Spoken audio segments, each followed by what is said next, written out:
Okay. Are we live?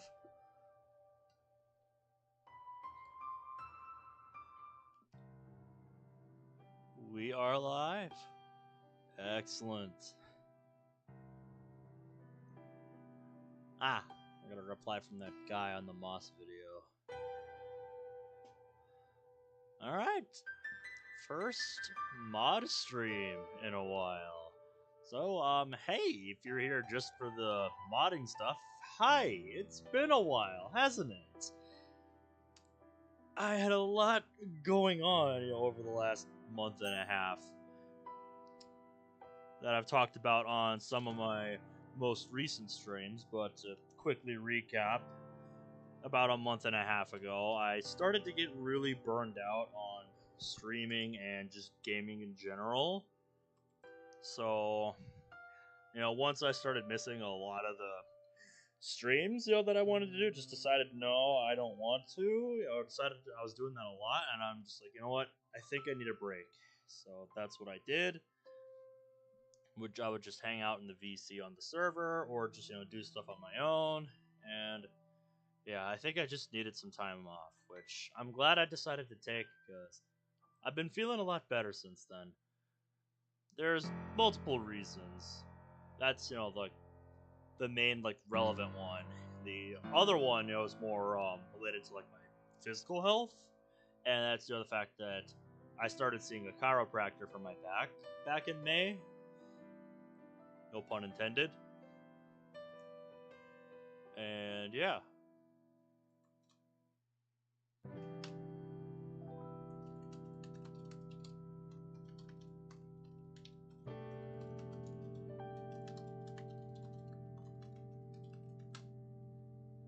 I just can't believe it's been 2 months already since the last episode of this. I know it's been a while since I've done a mod stream in general, but 2 months since the last time I played this? Well, I mean, I shouldn't be surprised with the break that I took and all.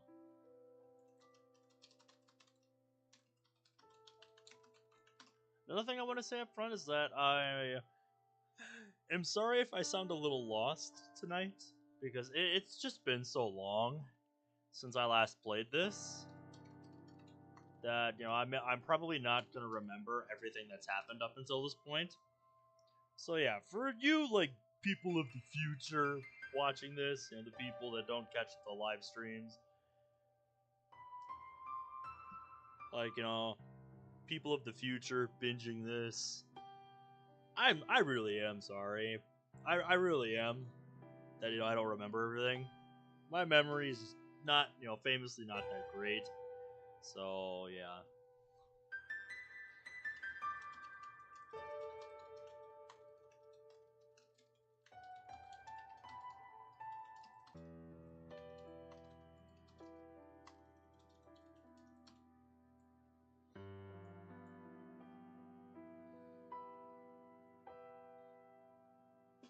There we go.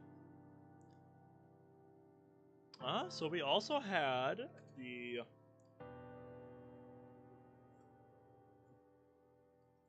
I hate this new feature on Discord where it has this activity feed in your server, and as soon as you highlight something, even if you just pass by it briefly, it just automatically puts your text cursor there. It's so irritating. I'm trying to enter a new line on the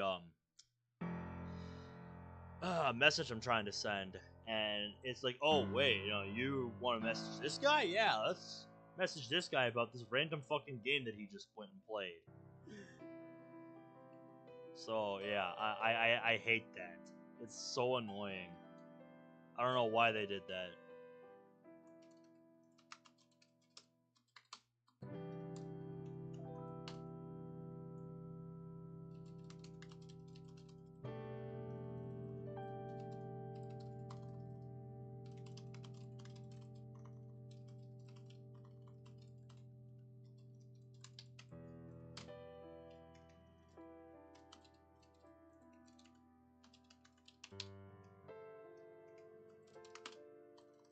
On an unrelated note, since I kind of lost my train of thought when that Discord thing happened, I have been looking, at some new mods to play on the channel during my hiatus. So, I have been building a backlog for new mods to play. So I do, plan to do more on the channel. If you were concerned during my hiatus period that, I lost interest in mods, no, absolutely not. I just haven't had the motivation to stream for the last month and a half. That's all. That's all it is.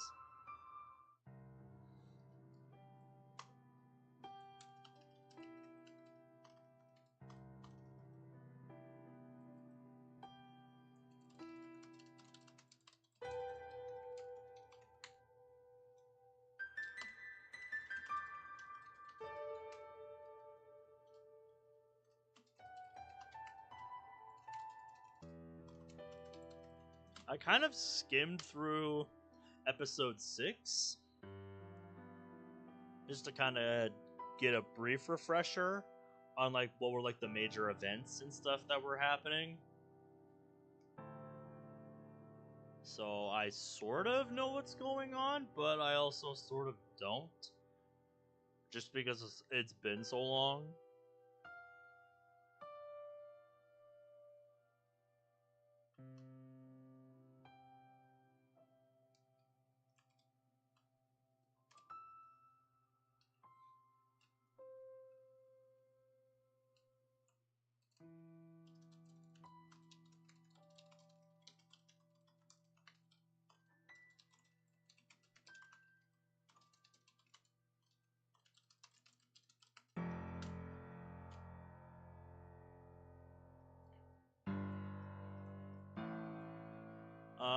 Right, that's what I was talking about. The Stanley Cup Final. Game 7 of the Stanley Cup Final was last night, and whoa! Oh, what a great game. What a great game it was. That's why I wasn't live last night, because I was watching the Stanley Cup Final, and, I wanted time to just, decompress, after the hype, for the game, and, sitting and, actually patiently watching the whole game. Like, it's one of the very few times in my time of watching hockey where, I wasn't doing, like, anything else on the side, really. Because normally when I watch hockey, I like to have, like, my Switch or my phone with me, so I can, just do something and kind of half pay attention while I'm watching hockey. Because hockey's a great sport to do that with. But, for a game that was this big, where, like, there was actual history on the line on both sides, I had to pay, like, complete, and focused attention on nothing but the game. And if you're not a sports fan and, you don't understand why, I'll try to fill you in. Like, basically the big deal behind the Stanley Cup game that, just concluded the longest NHL season in history. I think it was like a 239-day season, they said, something like that. It was the longest season in the history of, the 100-plus year history of the league, which is just nuts that this was the longest season of all time. It's just, it was a long year. I think every round had a series that went like 6 or 7 games. There weren't any rounds that were like, quick. You know what I'm saying? But anyway, the big history point was the Canadian team. That was the Western Conference representative in the Stanley Cup Final. Edmonton, the Edmonton Oilers.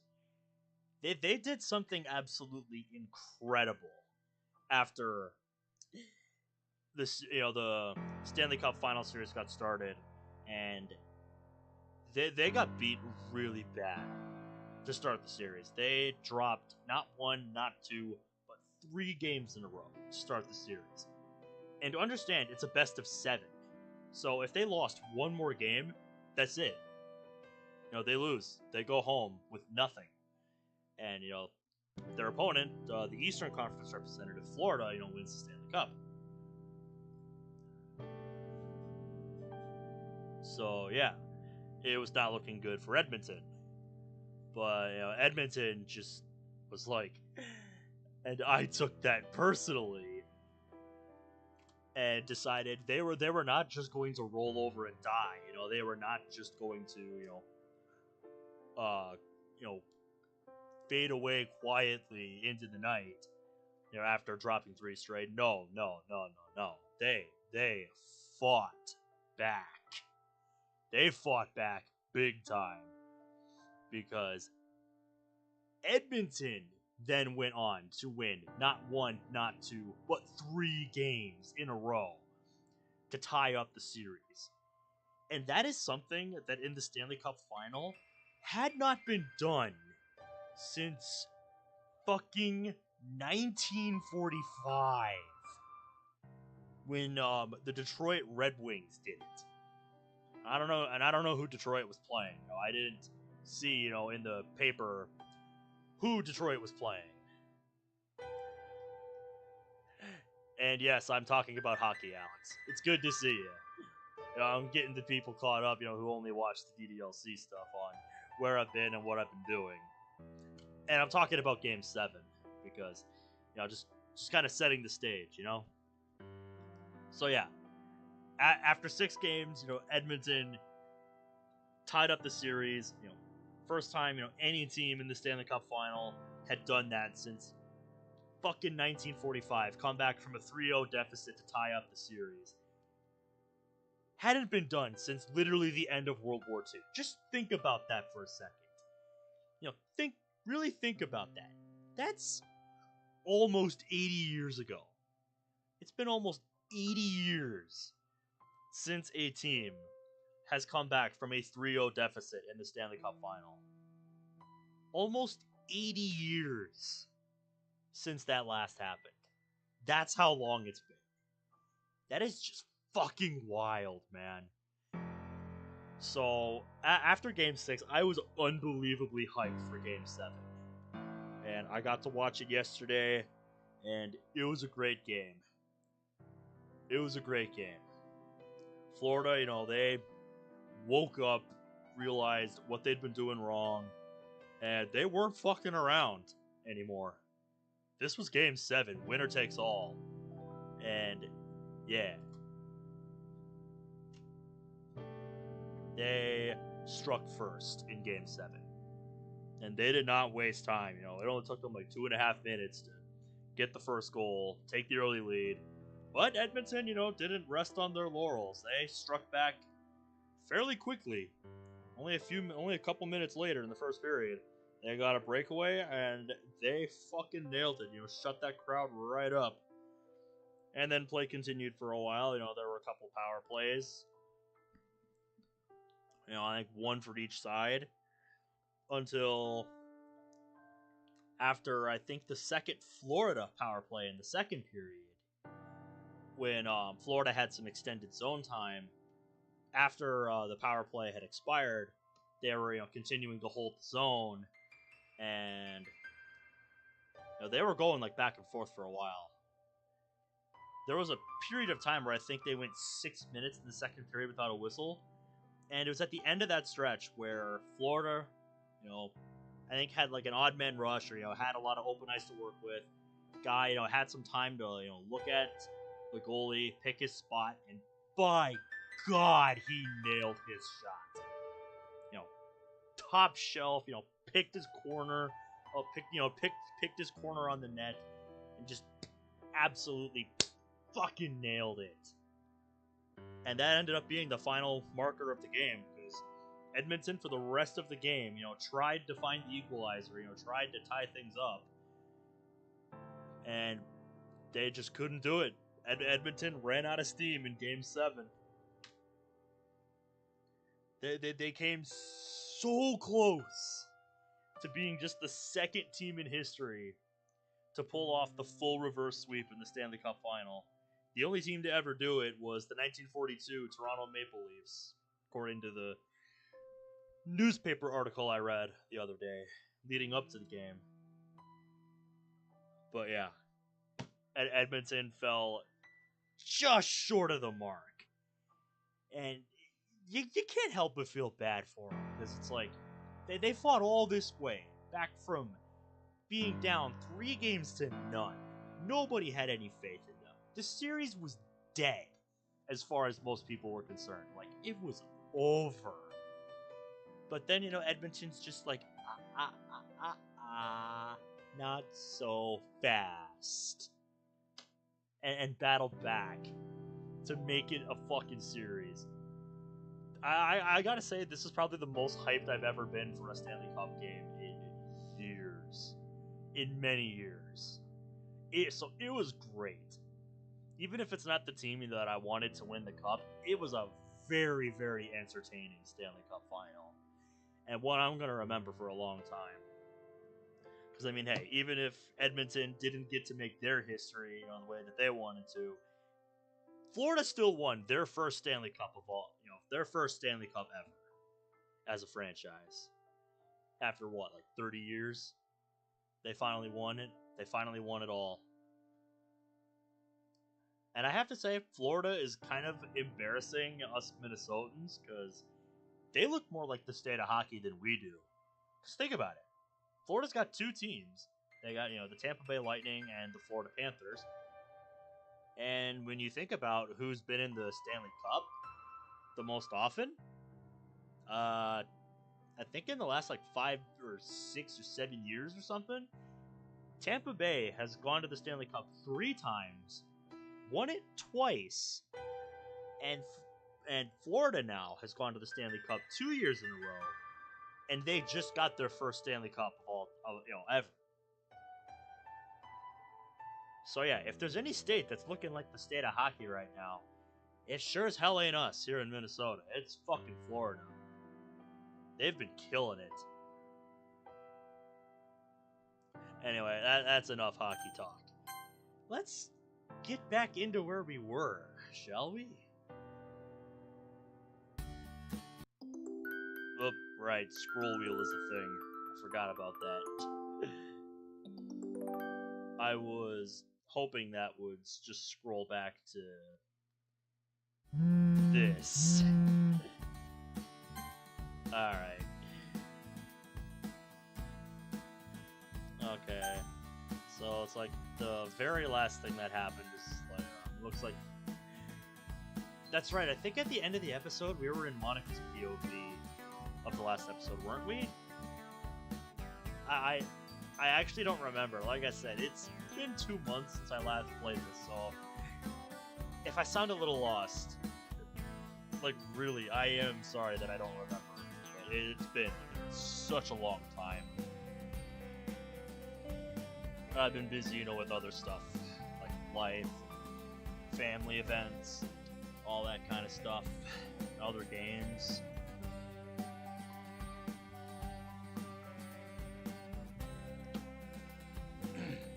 And yeah, it seemed like things were getting worse with Monica last time. It seemed like she's getting worse because of the misconception she has about whatever process she started in the command prompt a while back. I'm really curious to see what's going to happen with that. How far Monica's going to go.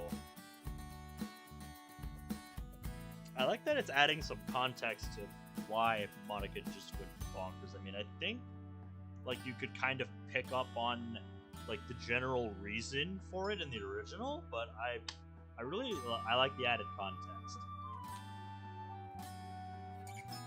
Anyway, that's enough about that. Let's get into this proper. I'll easily rise up out of bed and stop my alarm. Week's almost over. Week's almost over. I wish, mate. Mine's only halfway through. It's Wednesday. Well, it'll be Wednesday in 8 minutes. I stretch my entire body and make the most ungodly noises a man could make before heading downstairs to make myself some breakfast. What, you mean some Crunching noise.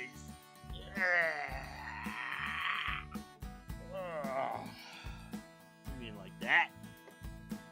I don't know why I felt the need to demonstrate, but it's whatever. What are you hmming about, me? What are you hmming about? Woke up late again, I think. Check the time. I waited up for Sayori a few minutes longer than usual. She's been doing a good job getting up on time lately, so I'm not sure what's keeping her. I take a deep breath and try to calm my nerves.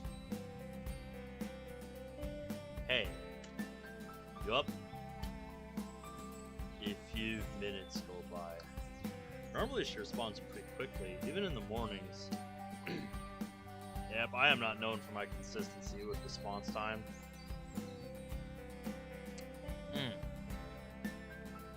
I know she could probably be sleeping in right now, but I can't really help it. I think it might be the time to go and... Oh, there we go. Spoke too soon. Hey! I don't really feel like getting out of bed today. Aww. That's no fun.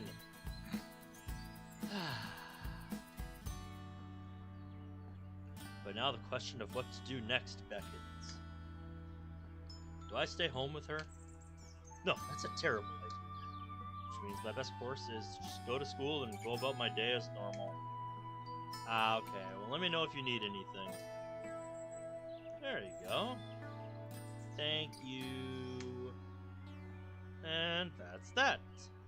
Because we're trying to show that we trust Sayori, if I remember from what happened last time.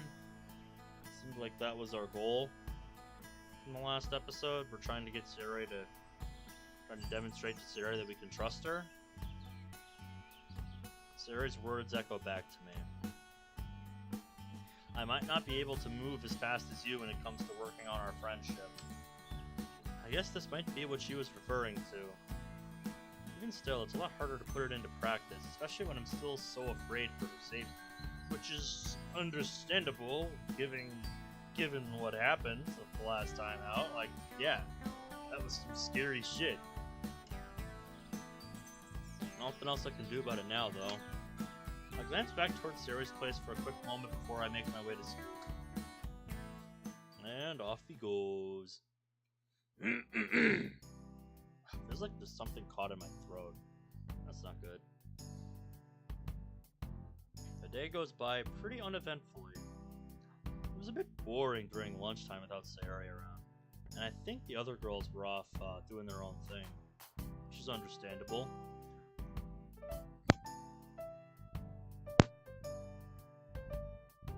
But in any case, it's club time. I've made a bit more progress on the book since yesterday. Say I'm about halfway done. Is he referring to the book Yuri gave us? I wonder how the others are doing. Let's find out. Hey guys. Hey Ben, nice to see you join us today. Oh. Did I hit? Did I somehow give off the impression that I wouldn't be here? Oh, it's only because Sayori mentioned that she wouldn't be making it to the meeting today either. Ah, right. I guess that makes sense. I guess she's sort of my partner in crime at this point, huh? That being said, I decided that giving her some space was the right move. As long as you make sure to check up on her after school, too. I'm sure he's been keeping in touch with her throughout the school day. He's not dumb, you know. I wouldn't proclaim that, Yuri. I don't know if I would proclaim that yet. You can see her reconsidering her statement. Yup, there it is. I knew it.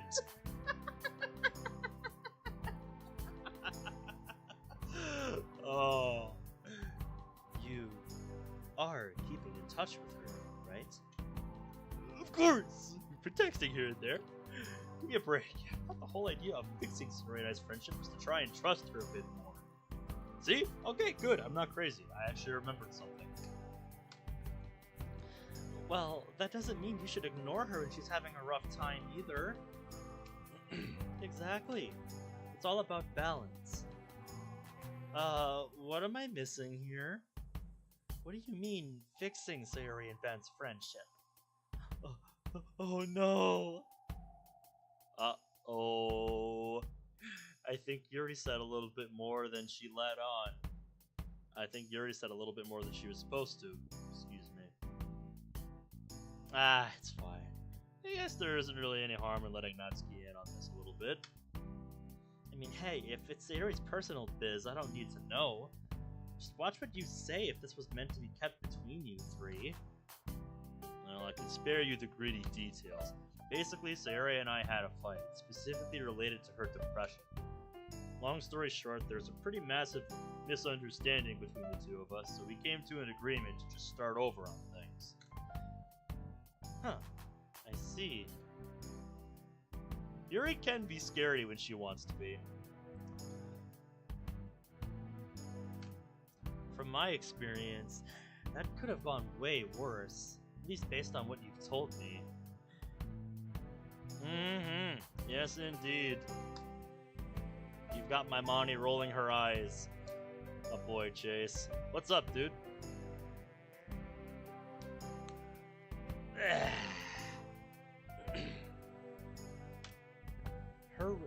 Her willingness to try and fix things says a whole lot about your friendship. I think that's important to keep in mind. Yeah, because I think other people under the same circumstances wouldn't be, quite in the same mindset as Sayori, where it's like, they'd be willing to give,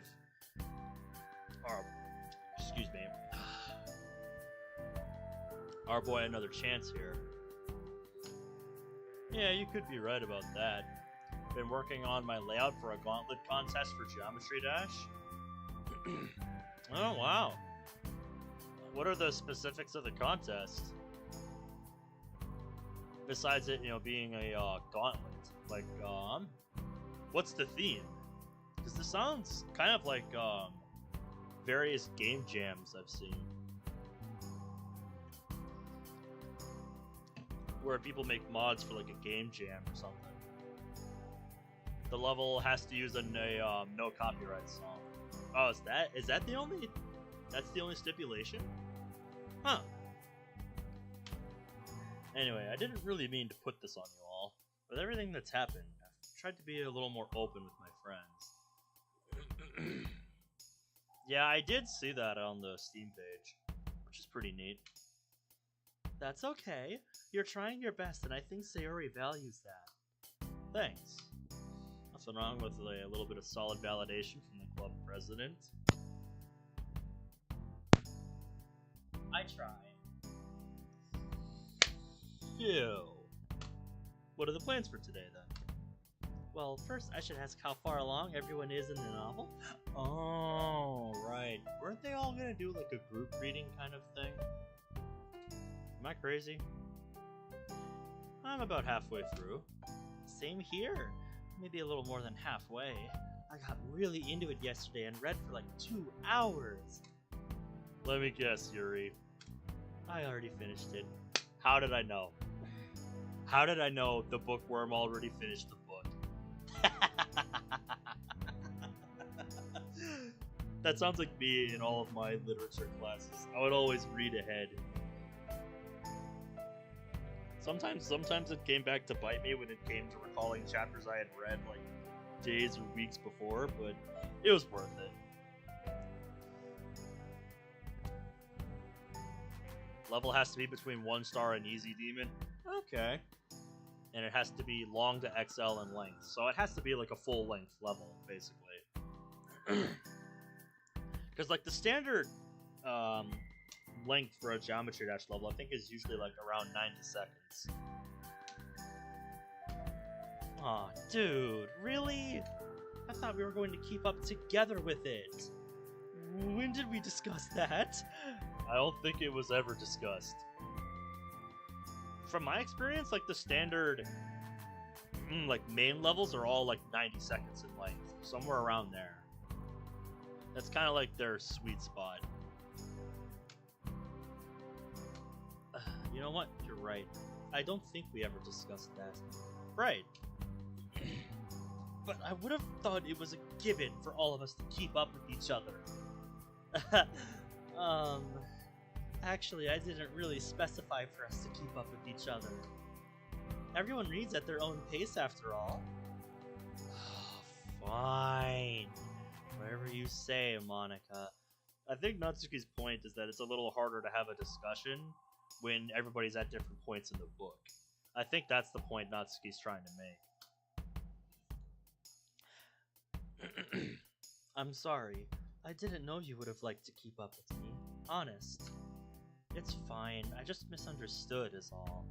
Apparently, yeah. You can make it up to me by talking about the plot with me.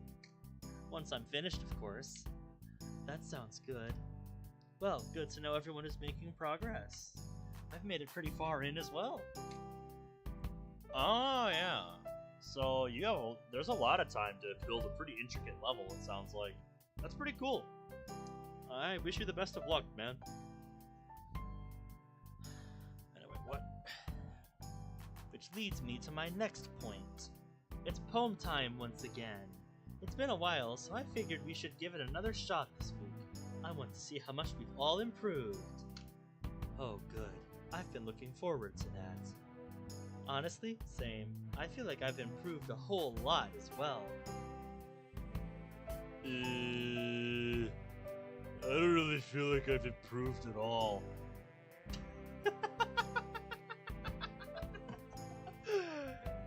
Oh, I can relate. Well, you won't know until you try, right? I guess so. As for poem topics, let's see. As Monica closes her eyes and begins to think about what I assume are poem topics, she begins to twitch every few seconds. I don't know if she's just trying to keep herself awake, or if she's seeing things she doesn't like to see when she closes her eyes. I got it! That's right about something a bit more introspective. Dive deep into yourself and find something deep within your mind that you'd like to express through a poem. It might be a bit difficult since these are topics that otherwise would have stayed buried in your mind, but that's the whole idea here. Introspection, huh? Well, we've already sort of done this thing before, haven't we? But I'm all for it either way. Same here. Yeah, I know most of our poems are pretty self-reflective anyway, but I wanted to solidify that just in case. I'm down for that too. Most of my poems have not been self-reflective, so I could finally take a crack at it. Yeah.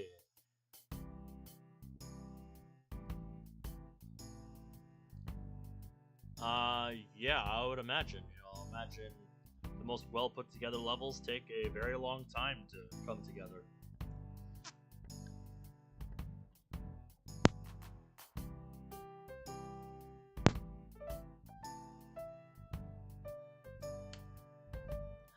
Great!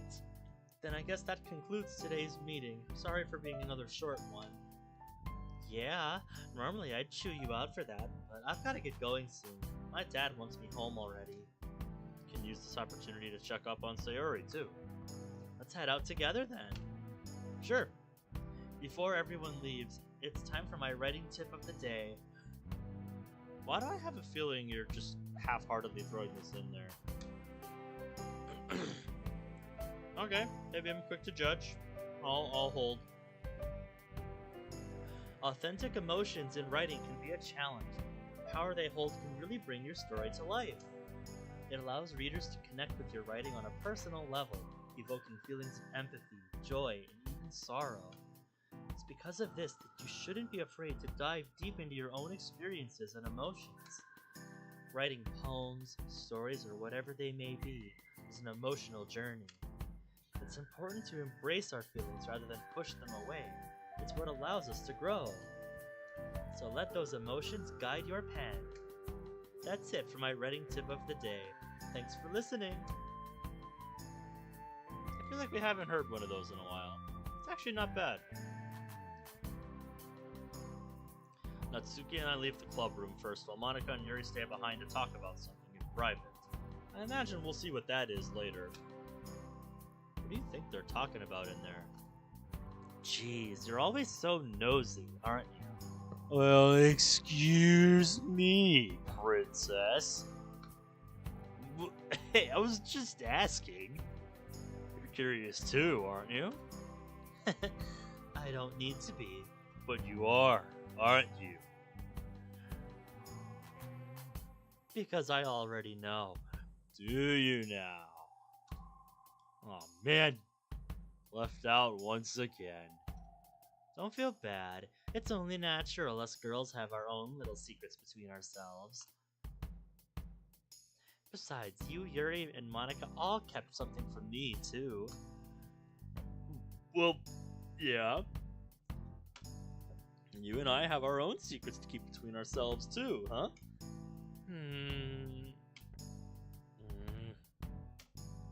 You're referring to that weekend where I came over to your place, aren't you? Uh-huh. Hey, what's up, Onyx?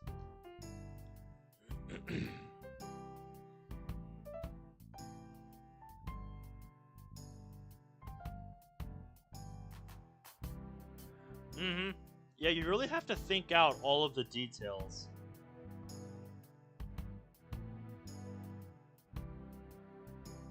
Yeah, like, you don't think about everything, like, right away.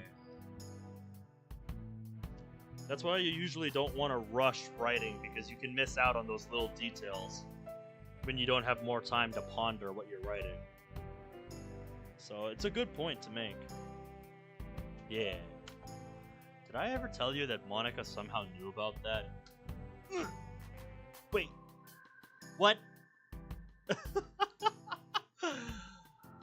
Natsuki did not expect that. Yeah. She brought it up with me a few weeks ago. Just casually mentioned it as if it was something she already knew. And how much does she know? I'm not sure.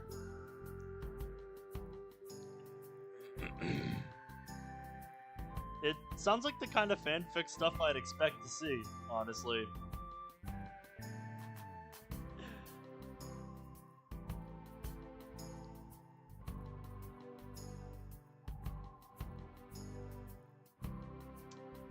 I mean, hey, write about what you want to write about.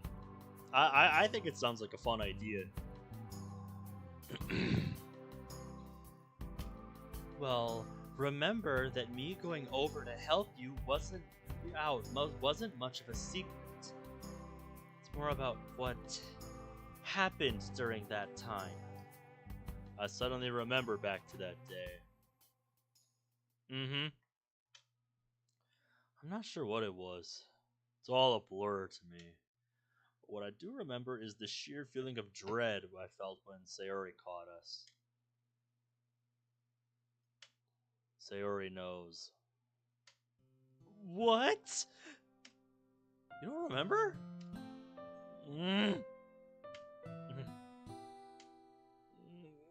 Oh, God. That was really, really, really bad. I had pushed that moment out of my head for a very long time then. It's okay. Me too. Do what you want, man. I don't know. You're asking the wrong guy about Demon Slayer stuff. I know nothing about Demon Slayer. You're asking the wrong guy. Like, I'm sorry.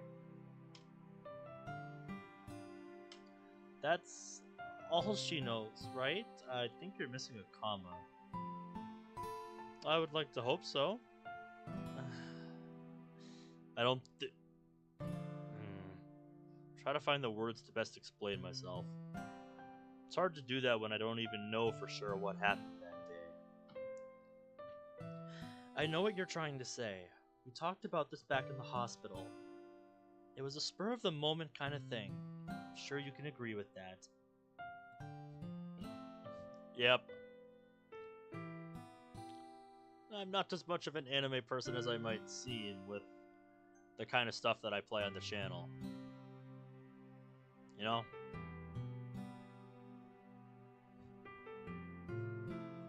I like looking at the art, and stories can be kind of interesting. It's just I haven't really like fully delved into it, quite as much as a lot of you guys have. I feel like I'm still kind of like an outside presence to that.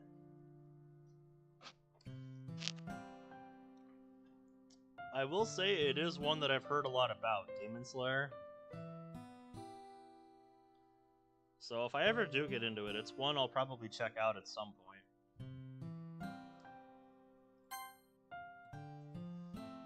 Yeah, that's what I was trying to say, sort of. I also wanted to say that you shouldn't blame yourself for what happened. Regarding Sayori, at least. When I found out that she tried to commit suicide, I couldn't stop thinking about that moment where she saw us. I kept thinking that was why she did it, and I just pushed it all aside. Hey, come here, Pinky. I understand. Yeah, it's an understandable thought to have in a situation like this.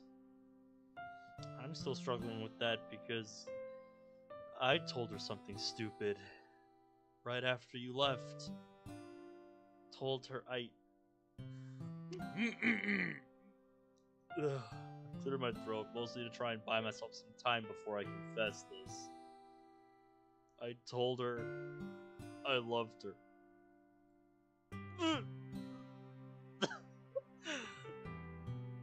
This is fun, watching this back and forth here. Natsuki's shocked expression validates every single negative thought I've had about that moment. The look on your face tells me everything I need to know. Yeah, that wasn't the best thing to say to her, Ben. Uh-huh. Especially so close to what happened before that. Yeah, I know. It was stupid and dense. And now I'm paying the price for it. No. Listen, it's not your fault. It never was. You had no idea of knowing what could have resulted from saying that. Just like I had no idea that she'd go and do that immediately after seeing us together. There is so much self-blame going around, even though I know full well that Sayori doesn't want any of us to feel that way. Right. I should go see her now, by the way. You should. Also, do you think Sayori would be cool if I asked her to hang out again, too? Well, let's be real for a second. This is Sayori we're talking about. She definitely won't say no. Epic foreshadowing. I guess you're right. I'm probably gonna sound like a hypocrite when I say this, but make sure you're hanging out with her because you want to, okay? Based on what happened last week, she doesn't like it when someone goes out of their way to make her happy. Especially if it's because of something that happened. She just wants things to be genuine. And I can't fault her for that. I think we all do. Hey, what's up, Dave? What's new? I'm not saying that because we talked about that. But I get your point, dude. Don't worry. Right. I want to hang out with her genuinely. I've always thought it was kind of unfair that we didn't really get to connect all that much when the club first started. So I was thinking now's our chance. It's fun talking about manga with her, and she's a great co-baker if I'm being honest. Wait, when did this happen? Don't tell her I said that or I'll smack you. My lips are sealed. Good. I'm sorry this conversation took quite a turn. It's okay. It's like what Monica said. We have to be ready to face these things. Yeah. Just didn't think it'd be so soon. I would have liked to at least have dinner first. Yeah. Can't know for sure when the feels come out. Oh no, you never expect it. I'll see you tomorrow. Have a good evening. You too, Nat. I think Natsuki deserves some head pats. Give Natsuki some head pats, people.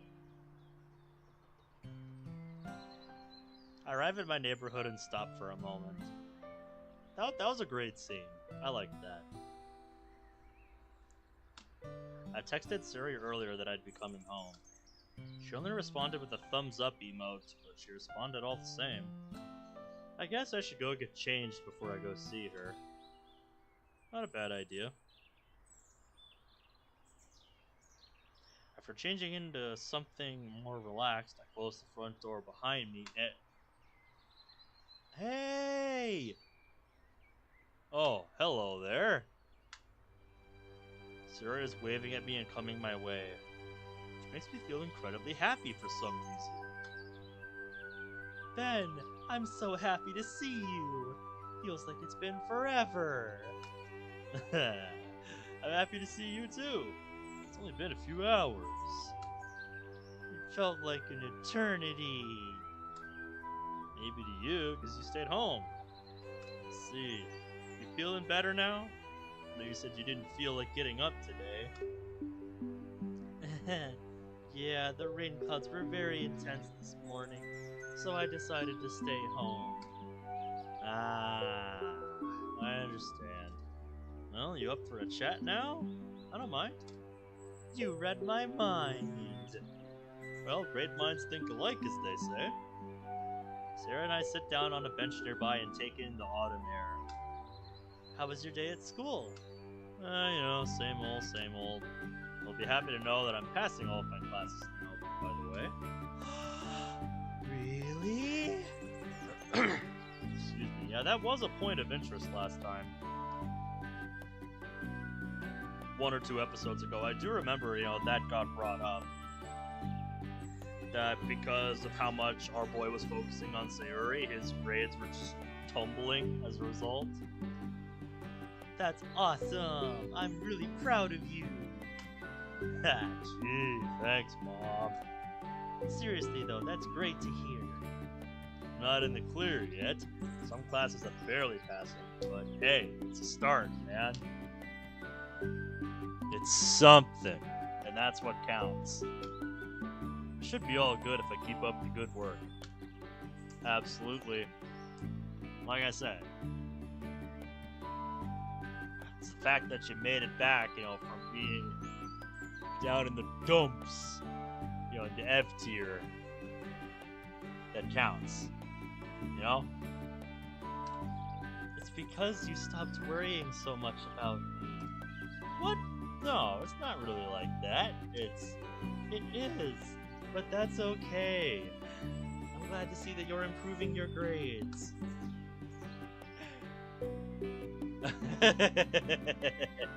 Yeah, it is a rare sight these days, isn't it, improvement? First time in at least a month and a half since I went on hiatus. It has been a while. But I'm hoping to change that, at least somewhat. Yeah, it does feel less stressful now, knowing I'm passing anyway. But listen, Siri, I pause as Siri looks into my eyes intensely. Excuse me. Shouldn't have had so many Doritos before stream. It felt kind of weird without you today. It did? But you were texting me all day, silly. It's not the same, Sayuri. It's just not the same. Still, it's just not the same when you're not physically there. Sorry, I know. I'm being too pushy. Just thought I'd let you know how I felt. You're not being too pushy. It's okay. I was alone with my own thoughts for a long time today, and I realized that I still feel really guilty about making everyone feel so bad. But for some reason, I also realized that it's okay. What's okay?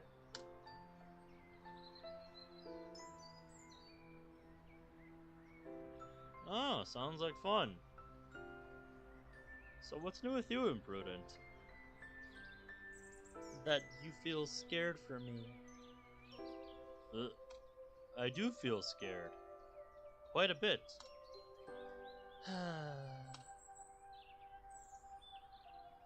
I understand now. What I did must have been very scary for you. For everyone. You think? I see. I don't want it to come across as me worrying too much or anything. I just wanted to say how I felt, and you did. I know that. I'm saying how I feel too. I'm saying I should have been more understanding of why you were always so protective and worried about me. Yeah. Took me a very long time to barely start learning that. Mm-hmm. Well, it took me a long time to understand that you sometimes need space. Yes, that is true. It's been really tough trying to find a balance between being there for you and giving you time for yourself. I think that's why I was so frustrated last week. It definitely sounds like it, yeah. I'm not really good at these kinds of things. Yeah, it can be hard to know where the dividing line is. It's a very fine line. It's not easy at all. Me either. But we'll figure it out together, right? That's why we're starting over. Yeah, I like the sound of that. Ah. Yeah, sometimes you just need a bit of time to, let your thoughts marinate on a certain project. Anything, new to mention for isolation? Hey, listen. Think back to that day. The day I told her I loved her. We shared a hug together. I talked to her like I knew what I was doing. Because the truth is, I was afraid. I was afraid of what would happen if I didn't tell her I loved her. What happened, Imprudent?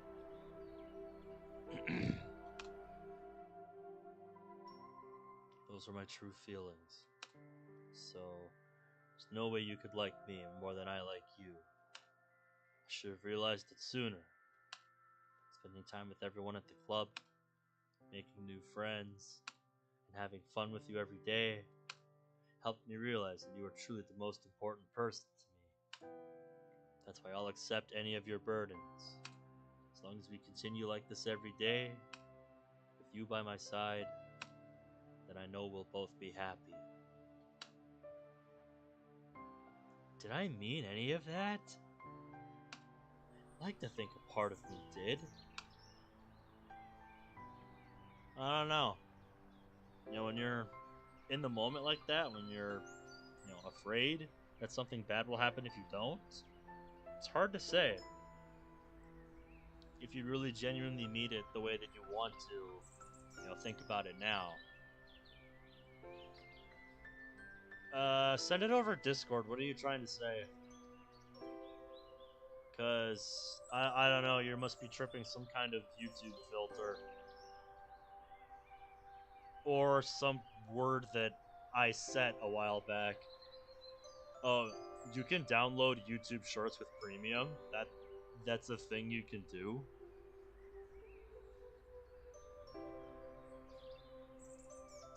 Really? Since when was that a thing? Is that new, or or has that always been a thing? Ben, you okay? Yeah, I just wanted to ask.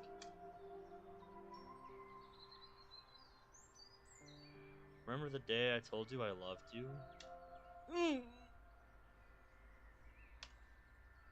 Oh, so this is new. Huh. Yeah, why? I don't get it.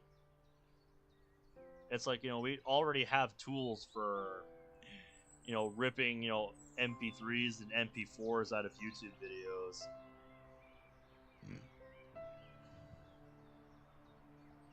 So I guess YouTube finally wised up and is starting to let people do it themselves with, more ease of access.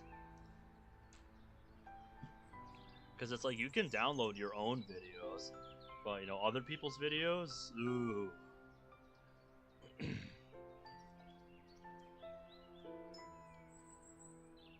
Huh.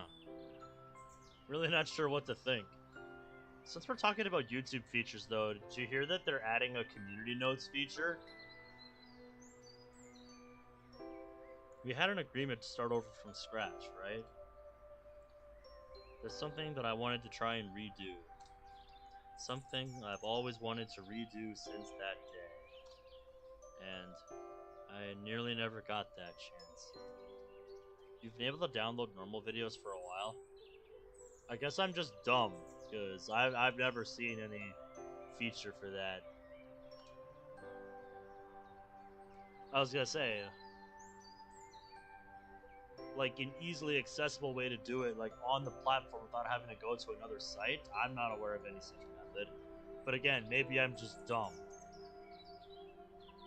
I nervously hold out my arms, inviting her for a hug.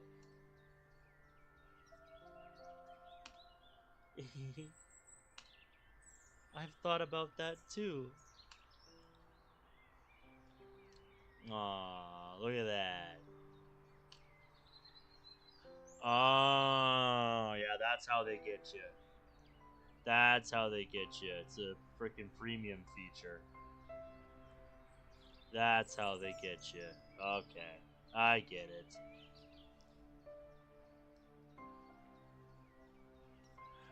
Yeah, I'm not paying YouTube monthly just to be able to download videos. I rarely download videos anyway. Like, I almost never download YouTube videos. It's like, if I'm, gonna watch something, I'll just bookmark it for later or put it in my watch later playlist. There's a reason the watch later playlist exists. It's like, if you really, really need to take it offline, then I don't know what to tell you. The only reason. Oh, okay. You can't download them as MP4s. Then what's the fucking point? Like, I'm sorry. What's the fucking point if you can't view them in your own media player? Yeah, dude, that is fucking useless. That's pathetic. I'm gonna go on a bit of a tangent here, but yeah, the whole point of downloading a video is to be able to view it offline and to do whatever the fuck you want with it. Like, who the fuck cares what you do with it after you've downloaded it? It's supposed to be, on your local hardware to do precisely whatever the fuck you want with it.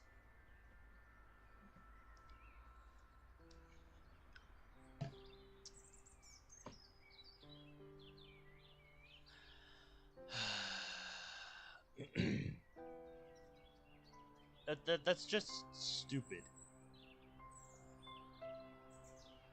It's like when I come across these file formats on like forum sites that don't let you just easily download download GIFs or pictures they have on their forum or whatever. This like SVG file format, and it's like bro, fuck off with that shit.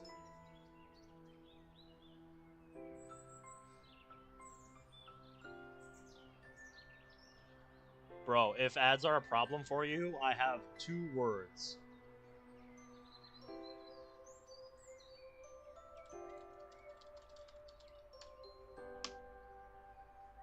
Best extension I have ever installed in my life.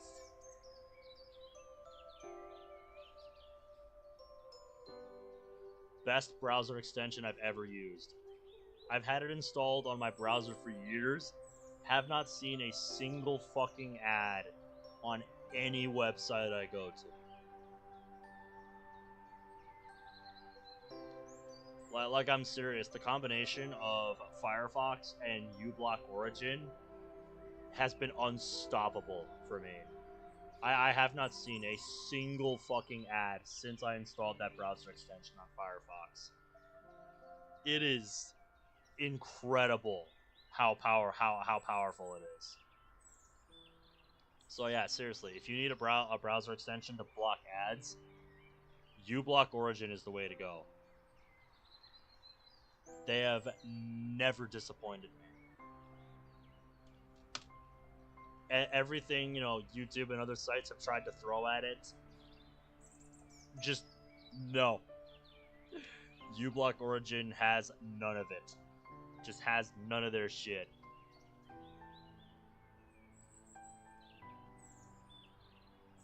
Seriously, cannot recommend it enough. Zuri accepts my invitation and wraps her arms around me tightly. This is really nice. You're right. I would have missed this. I remember feeling so empty, even when I held you like this. But I don't feel that way anymore. This feels genuine. Gently tighten my grip around her, and she follows suit. A surge of emotions begin to flood over me. Even in this moment, I still remember the darkness that almost took her away. Haunting stuff. I was gonna say, uBlock Origin is mainly a thing for like your computer. As far as like ad blocking on mobile goes, I use a VPN, but it doesn't block everything. But, I don't know about more modern versions of iOS and Safari, but at least from my experience, watching YouTube on Safari instead of the dedicated app for YouTube, because I refuse to use it. Ugh, excuse me. Excuse me. If you are watching YouTube on Safari and you full screen a video, for whatever reason, like, it just cannot show ads when you have the video full screen on Safari.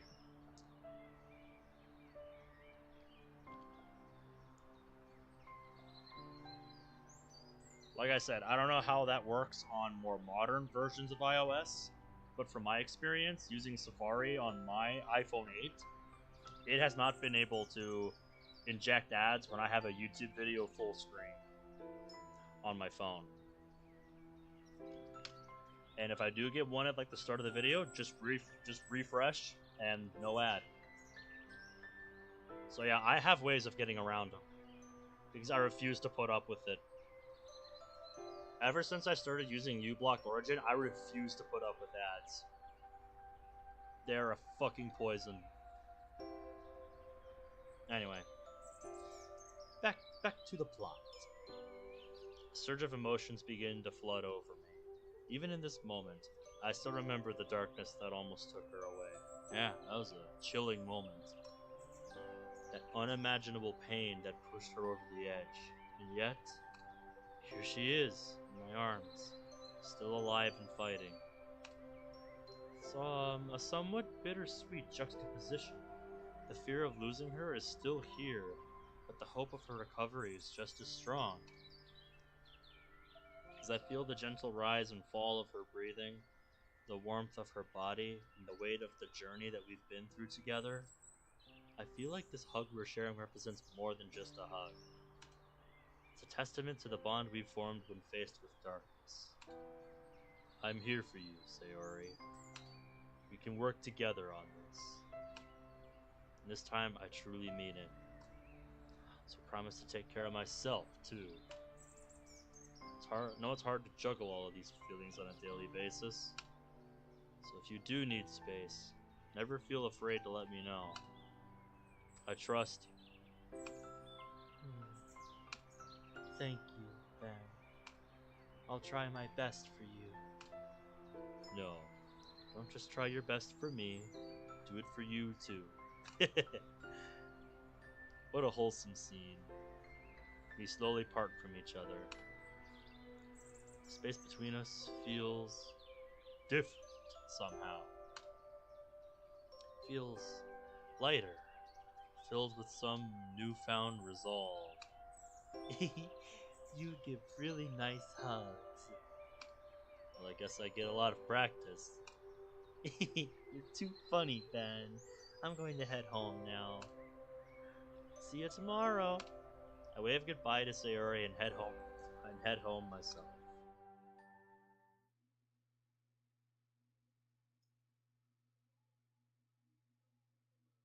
Whoop.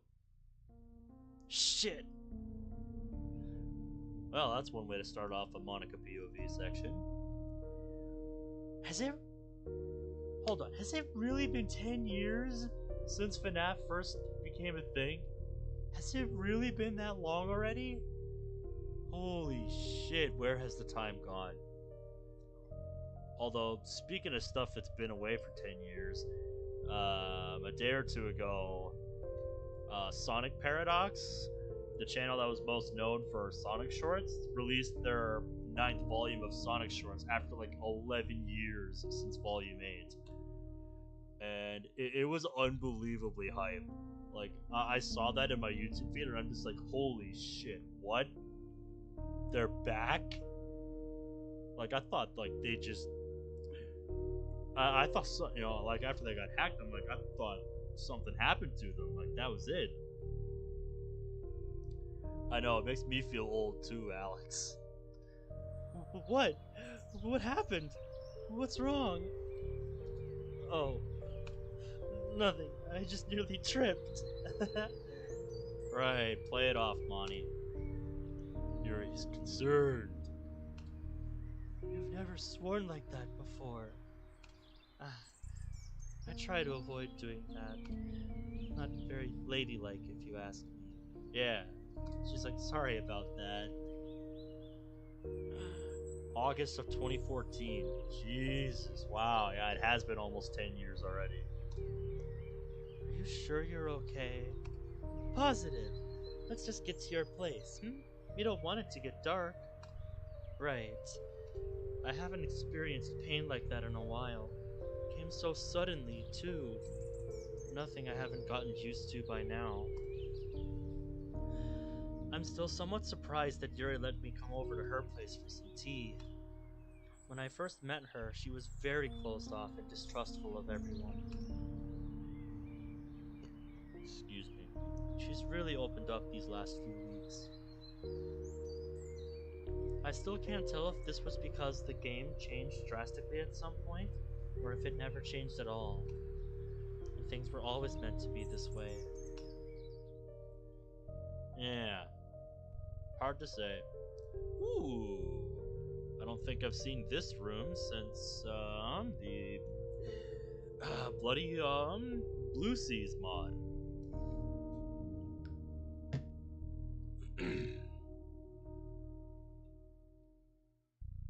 It seemed that way based on how the scene started. I guess we'll find out, won't we, Dave? Yuri invites me into her home after walking a few more blocks. Wow. I'm stunned. This world never ceases to amaze me with all of these new interiors. It's a fancy looking one, isn't it? It's not much. I decorated it as I saw fit. It's a lovely place. You live here all by yourself? Is it that obvious? Call it Club President Intuition. I scratch my head nervously as Yuri gives me an inquisitive look. It's not an A, it's an I. Inquisitive has lots of I's. I do live here on my own. I was very fortunate to have someone in the family pass it down to me. Ah, I see. I understand then. No need to get into any more details. Right. So. Right. Let me get the tea started. Yuri scurries off to the kitchen gracefully. She's still as shy as ever. Probably not very used to having someone over. Yeah, I can definitely relate. But I guess that makes her home more like... I misspoke. But I guess that makes her more like me than I previously could have guessed. Yuri lives the furthest away from all of the other members, so she doesn't have an easy way to hang out if she really wanted. I take one more glance around the room before inviting myself to sit on her soft brown couch. Good thing I brought this along. Already planning ahead for this, I brought along my casual outfit to change out of. Yuri, may I borrow your bathroom? What? Oh, yeah, of course. As I returned from the bathroom, I noticed Yuri's already changed as well. Ah, nice outfit. Thank you. It's nothing fancy. Nope, just typical Yuri affair. Well, it sure looks comfy. That's all that matters. Indeed. Here's your cup of tea. Feel free to have a seat. Yuri, seemingly pushing away any shred of shyness, calmly invites me to sit next to her on the couch. I carefully take a sip of my tea, allowing myself to fully embrace all of the various senses that follow. The warm steam brushing against my lips, the delightful aroma, and even the slight pain that comes with it. Is this chamomile tea? It is indeed. Thanks for noticing. Oh, I can't help but think of the SpongeBob meme. Now, I hate to break up, the calm vibes here, but every time I hear the word chamomile, I just think back to fucking Patrick being like, chamomile, chamomile, chamomile. Does anybody else think of that, or is that just me? It's good for calming the nerves. So it works wonderfully for me. You don't need to be shy around me. We're friends after all. I've wondered about that for a very long time. Is it because of... She only nods. I can only assume she's referring to something that happened between them in the past. Again, it's been 2 months since I last played this, and way too long since I started this. I don't remember everything that happened. I see. I should apologize again for that. No, it's quite alright. You explained yourself enough at our group therapy session. Right, that happened. I know you didn't say much, but it told me everything I needed to know. Oh? Did it now? No offense, I find that difficult to believe. I'm well aware that your situation isn't something that can be discussed. I don't want to push past your boundaries. I understand. I'm just pretty certain you don't fully understand everything that I'm going through. And she doesn't have to, Monica. I don't see why you're making this point. Huh? Monty, I'm confused. With how distant I've made myself from others, I've naturally grown to become very observant. Nowhere near as emotionally in touch with others like Sayori is, but I do have some level of intuition when it comes to figuring people out. People like me just grow to notice these things. This indeed, Yuri, this indeed. Anyway, I digress. What are you getting at, Yuri? From what I can discern, you're going through something that's deeply internalized. And I've somewhat gathered that it's related to the novel we decided to read together. Again, huh? I'm trying to remember what the novel they chose was about. Monica did not expect that. This idea of learning that all of your loved ones are just actors in a show. Your entire life is just a script, broadcast to the entire world. It's such a far-fetched and unique idea, and yet it's completely plausible, isn't it? Yeah, I agree with that. But I wasn't lying when I said I could never talk about the specifics. I understand. Let's talk about something else then. Yuri's enthusiasm to continue with something else surprises me. I was somewhat afraid that she'd continue to pursue, but that didn't happen. I guess even though I treated her horribly not too long ago, her compassion still holds true. Yuri is a patient one. Well, I can't really think of anything simple to talk about. Yes, talking is hard. This I know. I glance around the room for ideas. There's a bookshelf seated nearby with an assortment of novels neatly organized. Just a bit further from that, I notice a glass case meticulously exhibiting an assortment of blades, each boasting unique shapes, sizes, and an array of captivating colors. Yes, for collection. Yep, I picked up on that when Yuri started describing it. A Truman Show type of thing.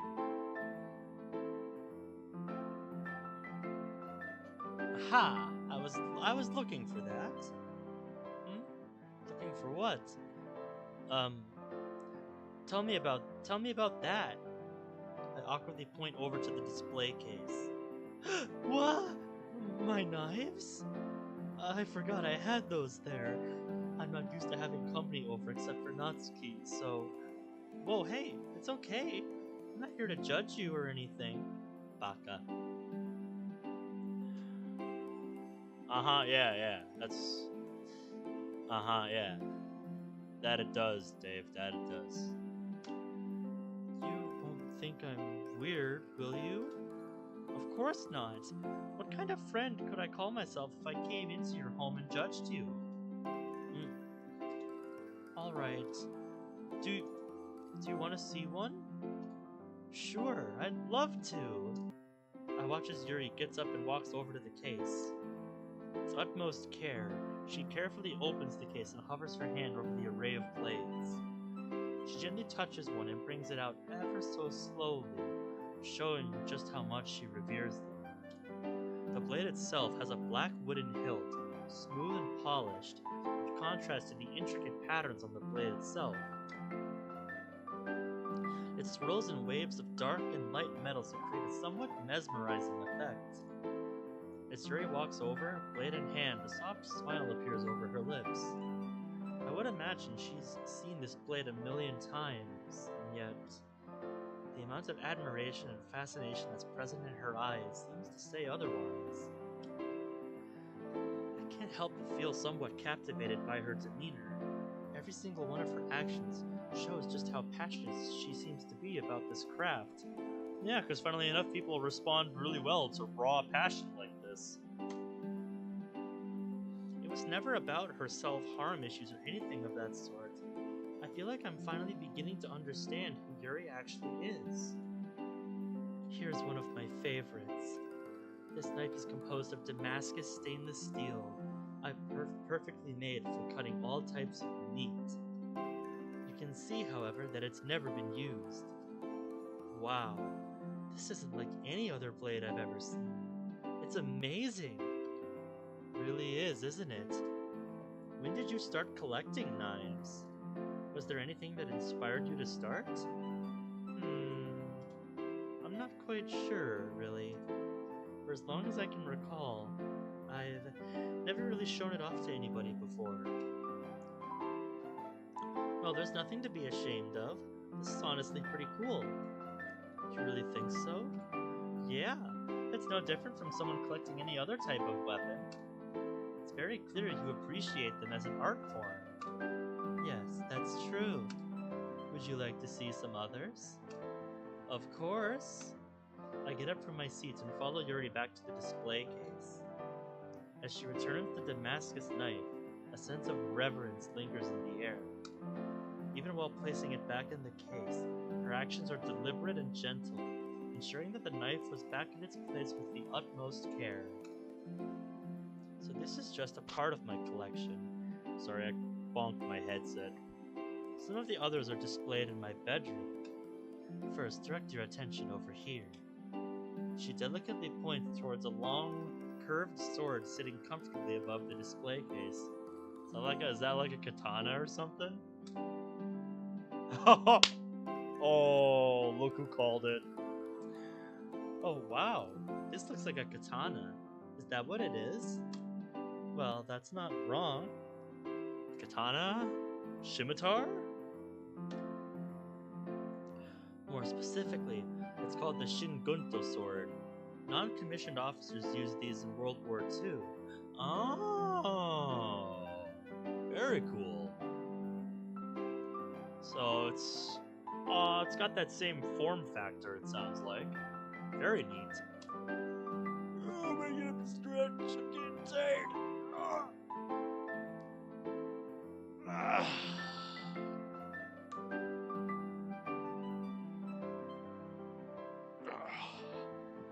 I only got like 5 hours of sleep today at most, so yeah, sorry about that. Still trying to fix my sleep schedule from the overnights I did last week. It's a work in progress. I'm gonna have to tonight though, because I'm going into the chiropractor tomorrow. I'm gonna actually be up at like normal human hours for that.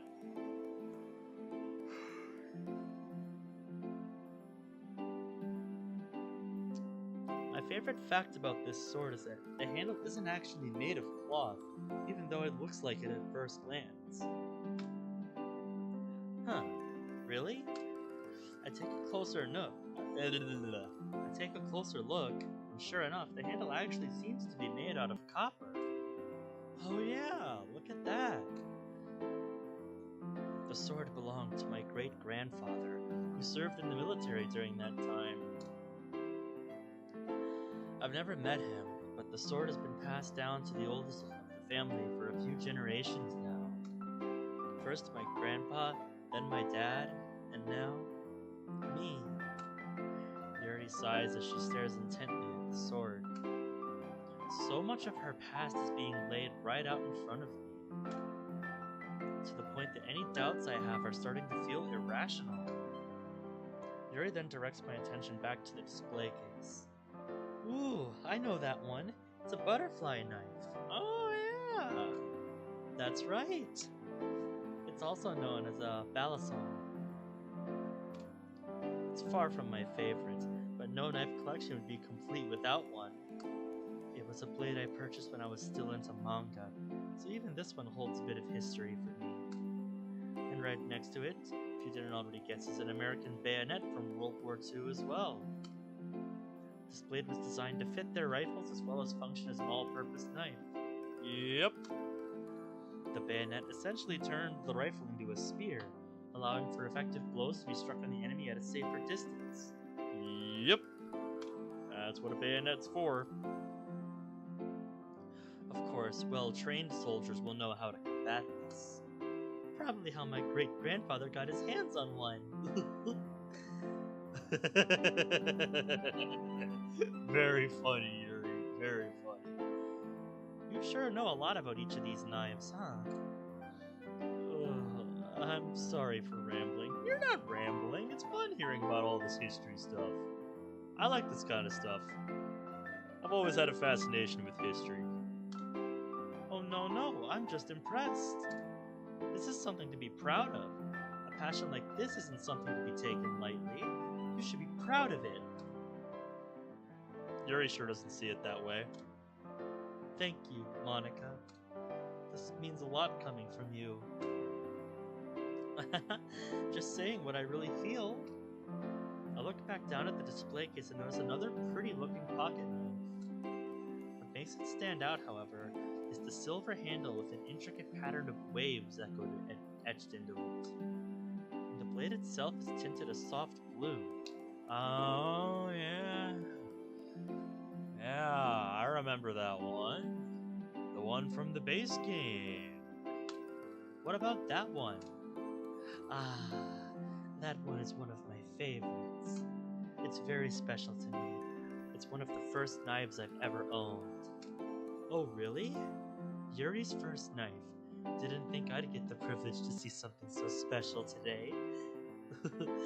Thanks, Monica. I'm glad you like it. Key point though, she said one of her first, not her first. Anyway, it's getting a bit late.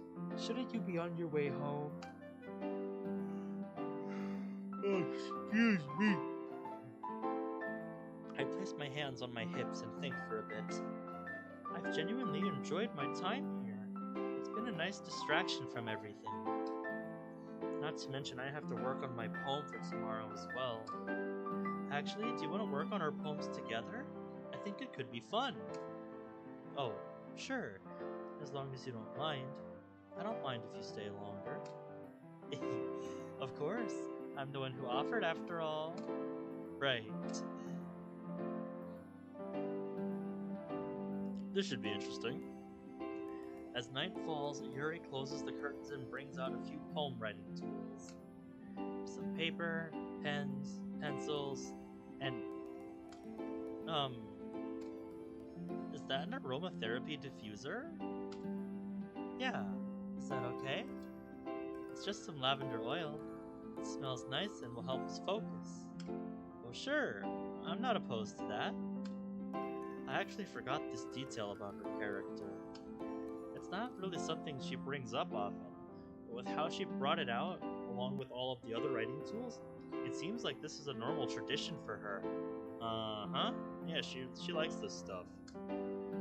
Yuri flips on the switch on the diffuser and sets it up nearby. This should be one word.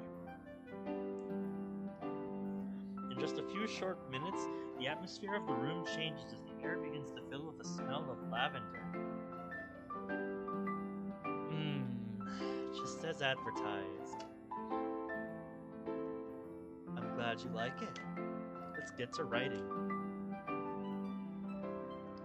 Yuri and I grab some pillows and move them towards the floor in order to sit comfortably on the table. I grab a pen and take a deep breath, diving deep into my head as to what I could write about. I discreetly wave my fingers in the air. What is it? Oh, nothing. Guess I'm struggling to start, I guess. Which, you don't seem to be having much trouble with. I glance over at Yuri's paper, which is already 3 lines long. She quickly places both hands over it. It's not ready yet. It's just a rough draft. No worries. I won't look until it's ready. While distracted, I wave my fingers in the air again to hide the console from view. I do have something else to try, but you might disapprove.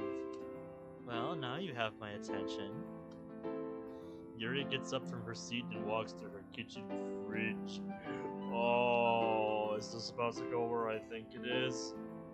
Is this about to go where I think it is, ladies and gentlemen? She opens it up and... Yuri! Somewhat surprisingly, Yuri pulls out a small wine bottle, identical to the one she brought to the club a long time ago. It is. Oh my god. Oh my god. It is. Holy shit.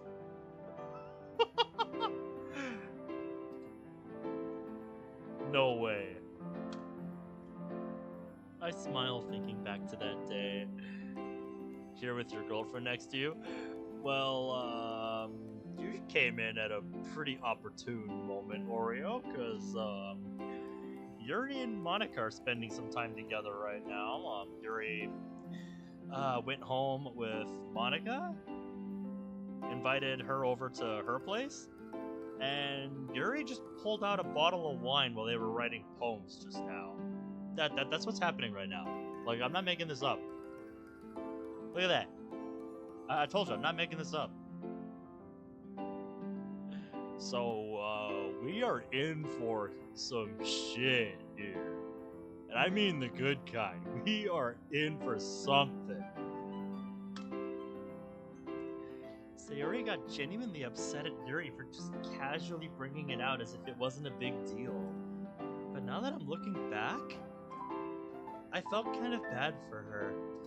She was only trying her best to fit in, and knowing what I know now, she was only doing it because she thought it was the right thing to do. I wonder how she arrived at that conclusion, though.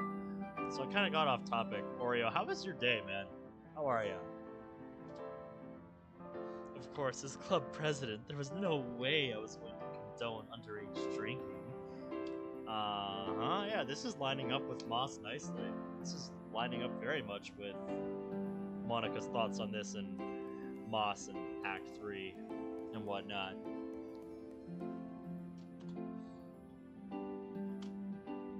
But we aren't in the club right now, are we? No, not at all. So maybe Yuri is just a wine connoisseur outside of work or the club, don't you know? I guess we're about to find out. I'm surprised you still have that. You're a little bit of a rascal, aren't you? I wouldn't say that. Got a hotel together and went swimming in the pool.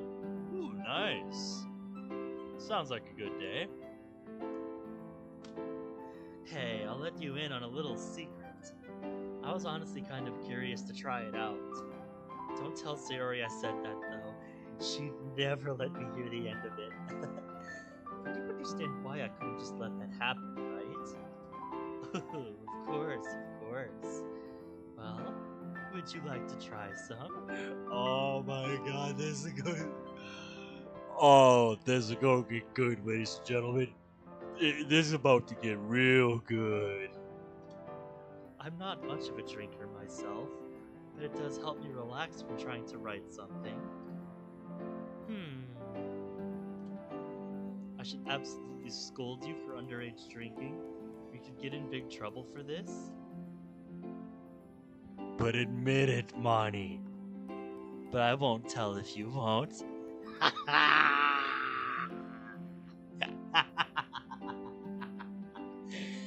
That's the little bad girl inside Monica we all knew.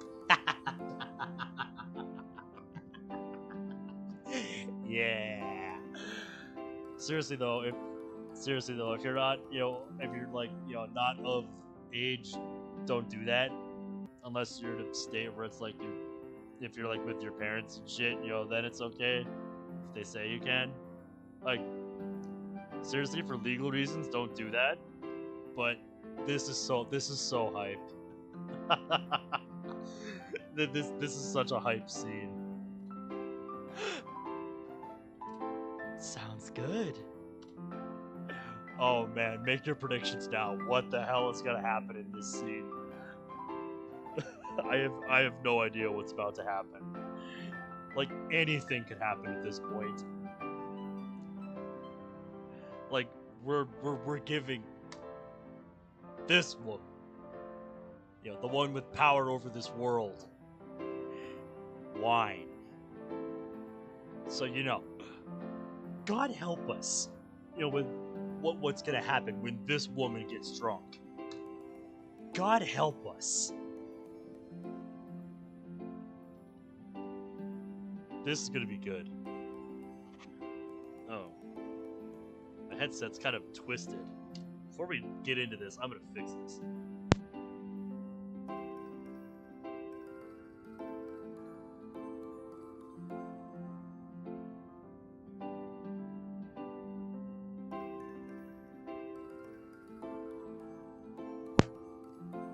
Yeah, I was gonna say, if she didn't before, she does now. And well, what does she think, eh?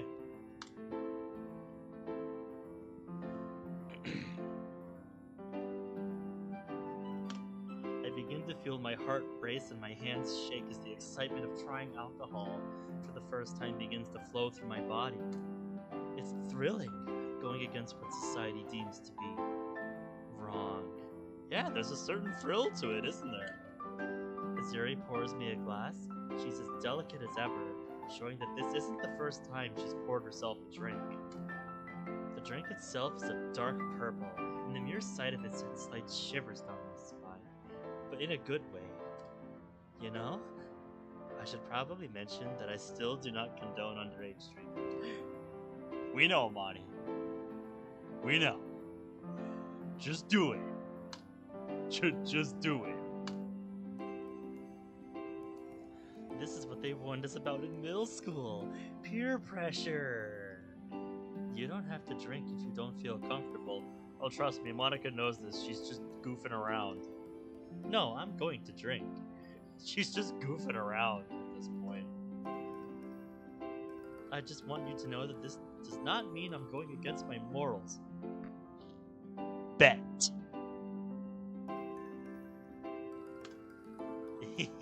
Of course, Monica.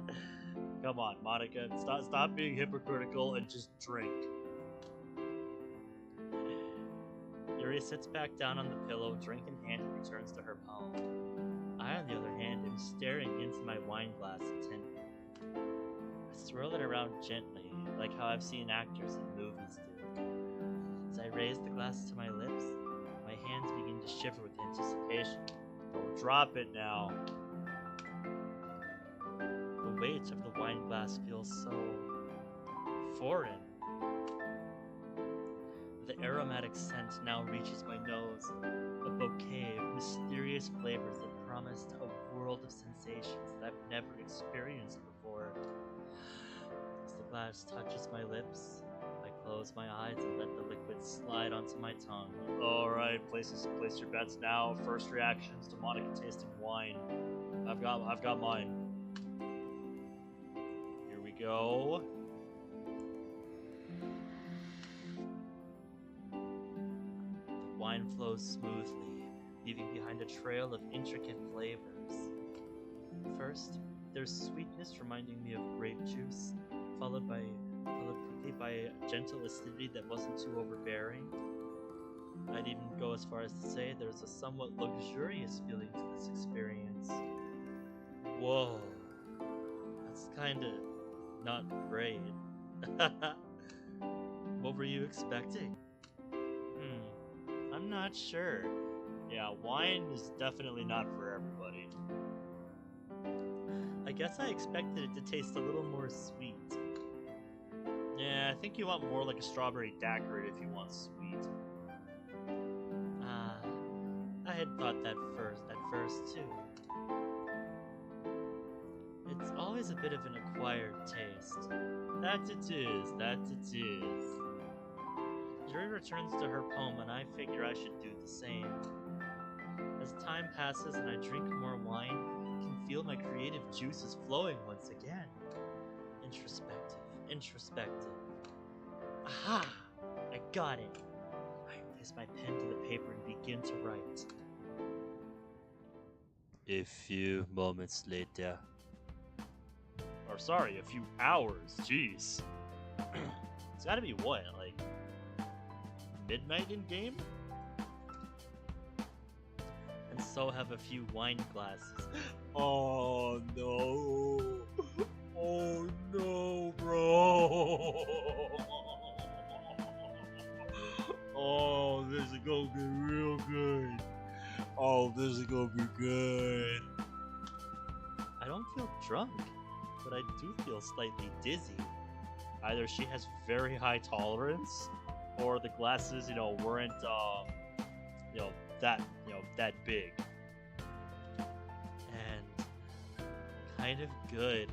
Okay. Maybe she doesn't know, what it's like to be drunk. Maybe she sounds kind of floaty. Because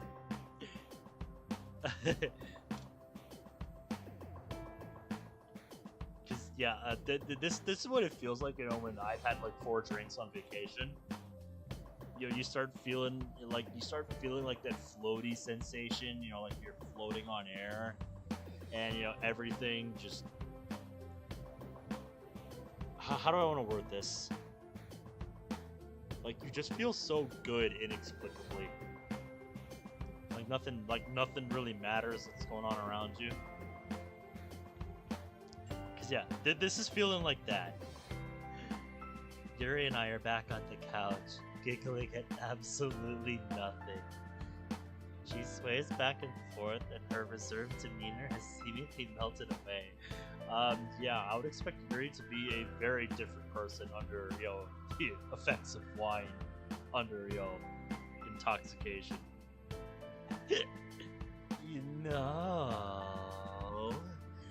I never thought I'd see the day we could be tipsy together. Me neither, Yuri. But here we are. You always seemed like... I don't know. Either. But I have to say, seeing you like this is absolutely wonderful. I didn't think you had a comedic side. I'm hilarious, Monica. Watch this. Mysterious power of fermented grapes brings out the most unexpected aspects of our personalities.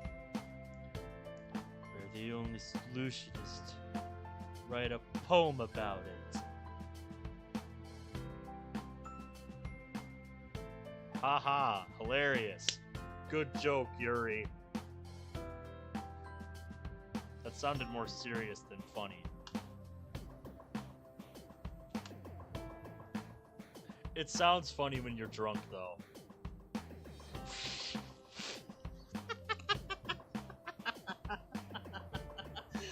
That wasn't funny at all. What the hell was that? Yuri and I laugh ourselves silly for quite a while, to the point of tears forming in our eyes.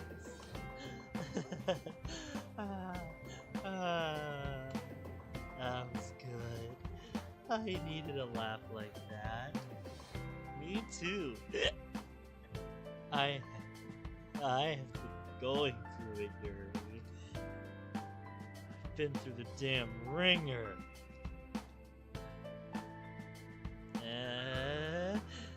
Really? Yup.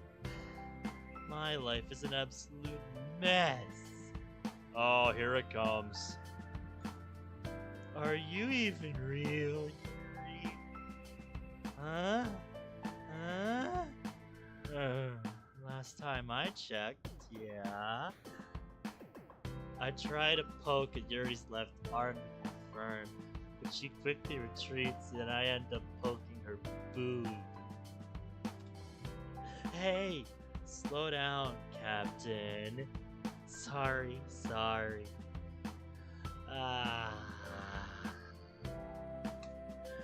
I'm not okay, Yuri. I feel like I'm slowly dying, drifting away. Yeah, Monica, you're not... No, Monica, you're not just drunk, you've got the buzz. You've got that buzz going. And nobody can help me, Yuri. Nobody. I am just horrible. I swing my cup around. I can't even trust myself.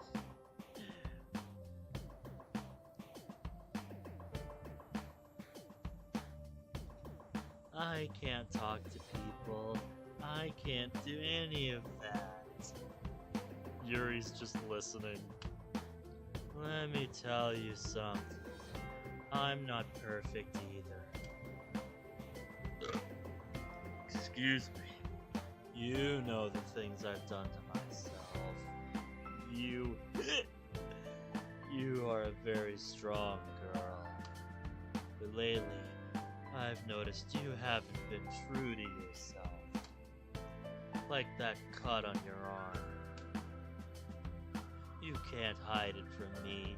With the way that cut is formed, it's very obvious that it's deliberate. And you're very particular about your right sleeve, too.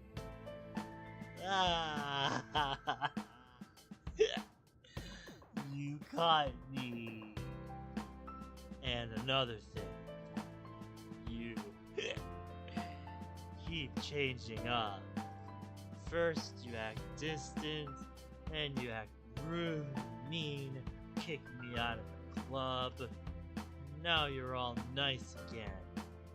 You need to figure yourself out, Monica. Realize who you really are. Yeah, I guess you're kind of right.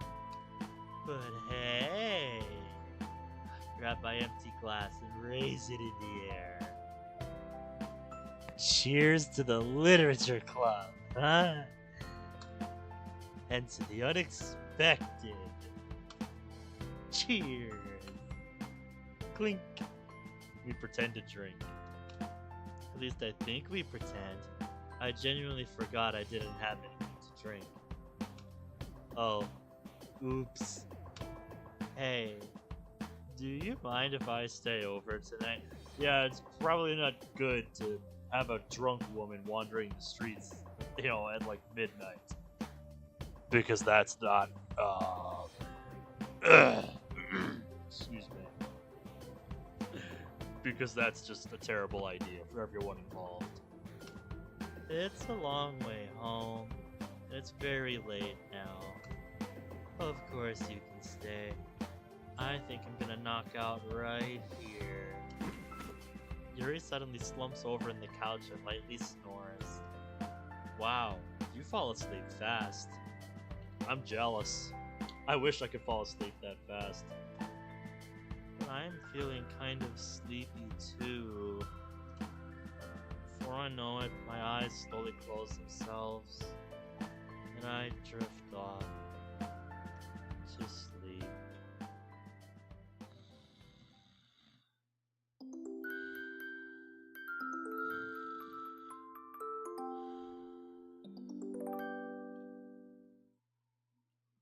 Wow, that was something. 55, eh?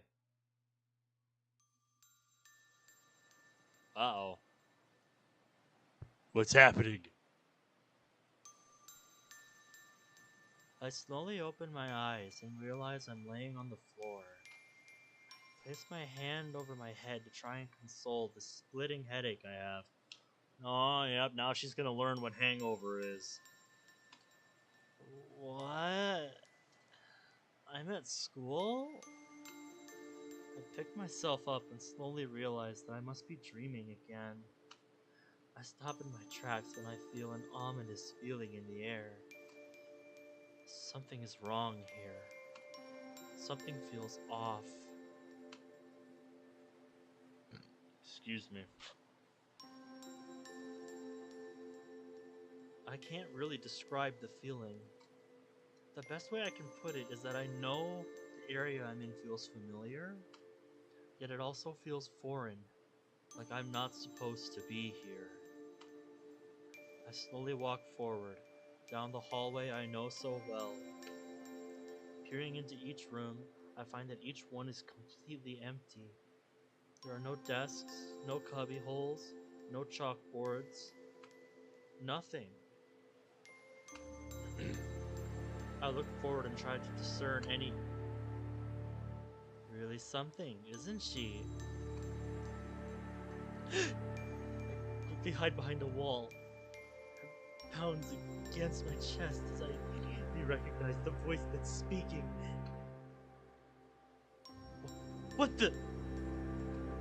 I didn't type that! I peek around the corner. Wrong peek. Needs to be 2 E's. See that it's empty. So I know for a fact that the voice came from down there. Okay, Monica. It's just a dream. All I have to do is wake up. What is it that they do in movies? They pinch themselves, right? Yeah, What the? Huh? What is that? I peek over the hallway again. Still empty, but that strange sound is coming from one of the rooms straight down there. Despite my basic instincts telling me to stay put, my curiosity takes over. I slowly step forward, allowing the strange noise to guide me towards it. Oh, we got Act 2 music. Yeah, this ain't good. Everywhere else is so quiet, it feels as if my erratic heartbeats are going to give away my position. What am I even afraid of anyway? It's just a dream, isn't it? Yet at this point, I'm not even in a position to judge what reality even is anymore. Tell me, then. Yuri? What the hell is happening? Tell me you want to be my lover. If this is anything like my previous dream, I don't remember this conversation ever occurring. What is... I trip over. It feels like something slammed against my chest. I fall to the floor in pain, trying to figure out what just... It happens again, without the pain. I come to... I hear a familiar voice again.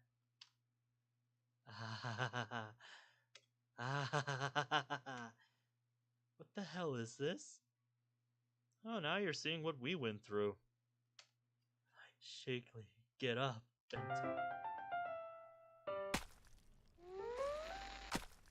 What is that? I slowly walk forward. You just missed it. Silence. Deafening silence. Uh-huh. Oh, this song. Hello? Is anybody in there?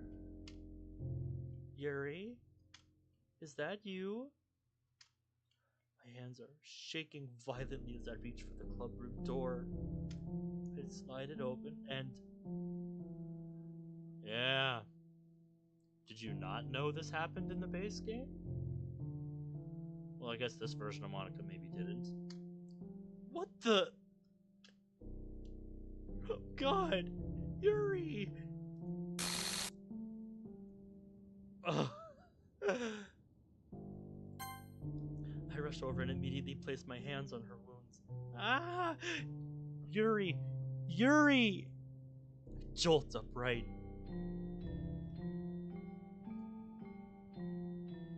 That's a heck of a nightmare.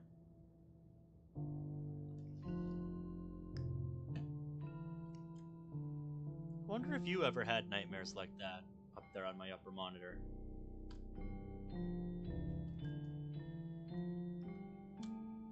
My heart pounding in my chest. Cold sweat clings to my forehead. The remnants of the sight Yuri cling to me like a suffocating fog. Wah! Monica? What happened? What's wrong? Monica! Panic takes over. My breath coming in shallow gasps as I struggle to even realize where I am. I'll help you. I'll fix this. I frantically move my right hand horizontally. The hand motion that resets lines of code. My fingers frantically scratch the open air and press keys that I no longer have access to. Come on! Monica! You were dreaming! Wake up! Reset! Reset! Fucking reset! I continue moving my hands. Open. Open. Open. Open, open, open, open, open, open, open, open.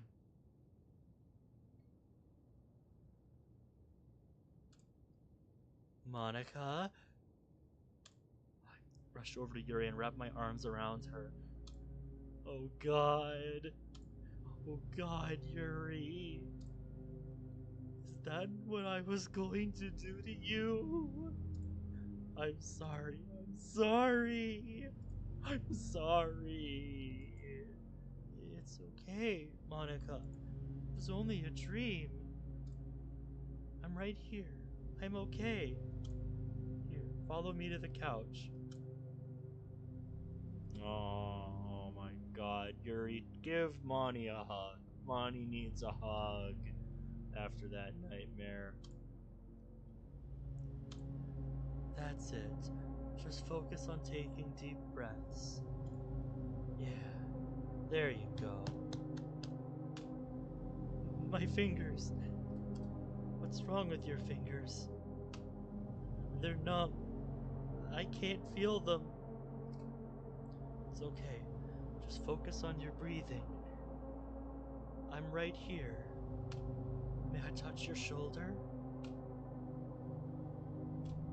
Yeah. I jolt slightly as she gently grabs my shoulder. I begin to come to my senses. I realize I'm shivering violently. You're okay now. I'm right here. Her words seep into my consciousness, grounding me in reality. My panic begins to subside. Oh, excuse me. I collapse into Yuri's arms as my mind goes blank.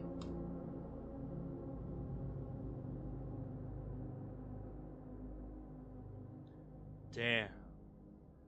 What exactly happened just now?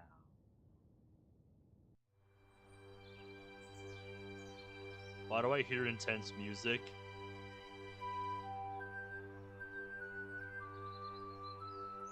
Maybe it's not what I think it is.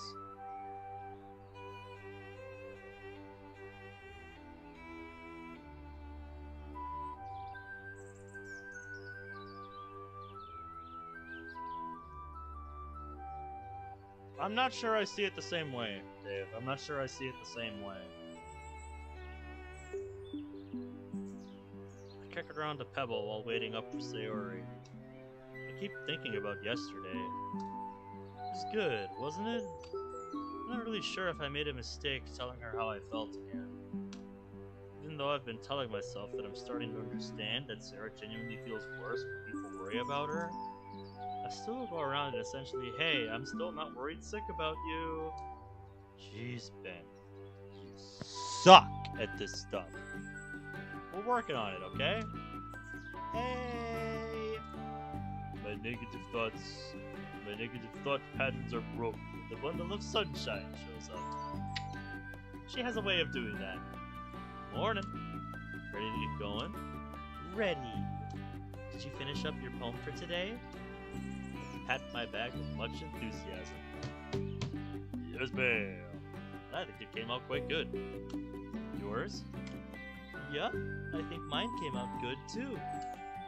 But I'll have to wait and see what everyone else thinks first. Wait, what do you mean? It's okay to be proud of your poem before hearing what other people think. Exactly. Yeah, I know, but isn't it better to bring yourself down so that people cannot expect too much from you? Hold it, Sarah. You're starting to sound like my boy from the bass game.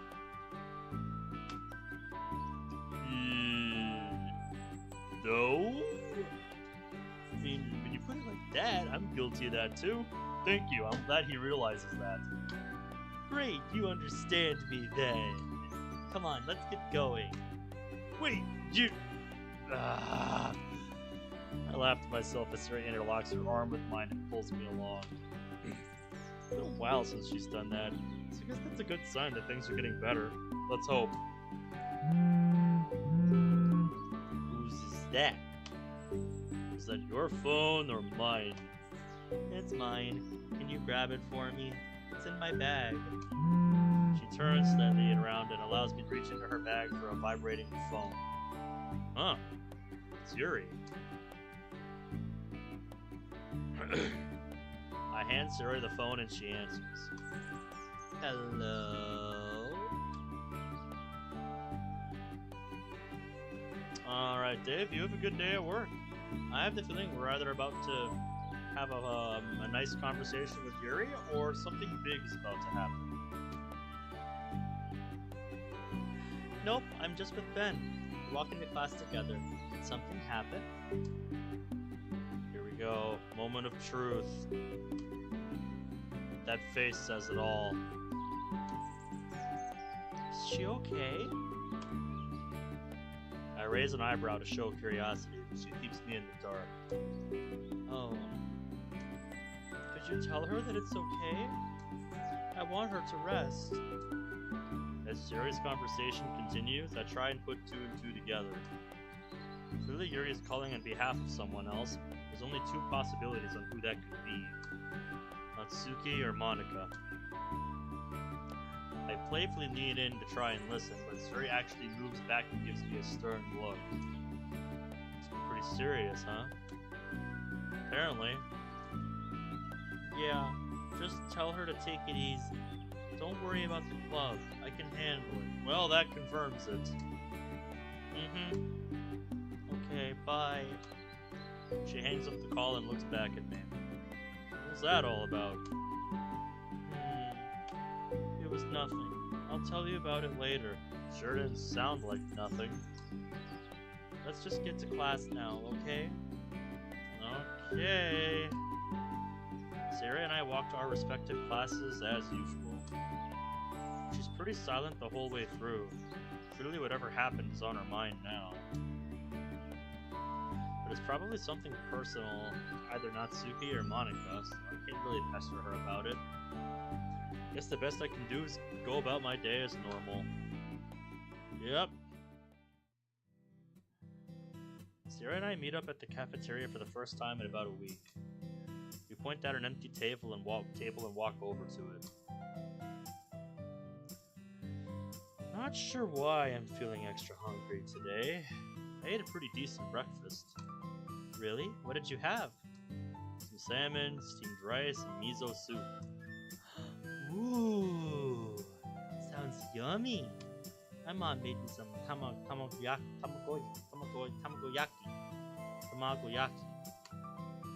So, if you may remember, something she used to make for us all the time. I probably butchered that pronunciation, but I did my best. Oh yeah, she'd make that every morning after our sleepovers. Those were the days. Yeah, we should try having another sleepover. Ooh, you sure? I don't want you to feel pressured or... It's okay, Ben. I want to hang out with you more. Just means more chances to make you smile. I nearly choke on my lunch when she says this. That's probably the nicest thing anybody's ever said to me. What do you mean? I say nice things to you all the time. Yeah, and that was the nicest of all. What's wrong with that? No, what I mean is like... how can I put this? See, this is a guy thing. Us guys don't really get compliments a whole lot. So whenever we do get them we remember them for the rest of our lives. Wow, really? Let's test that out. Sayori, I don't know if I'd be able to answer on this. Do you remember the time I complimented your hair? Oh, you mean that one time in middle school? Yeah, clear as crystal. You told me that you loved playing with my hair and that I've kept the same hairstyle ever since.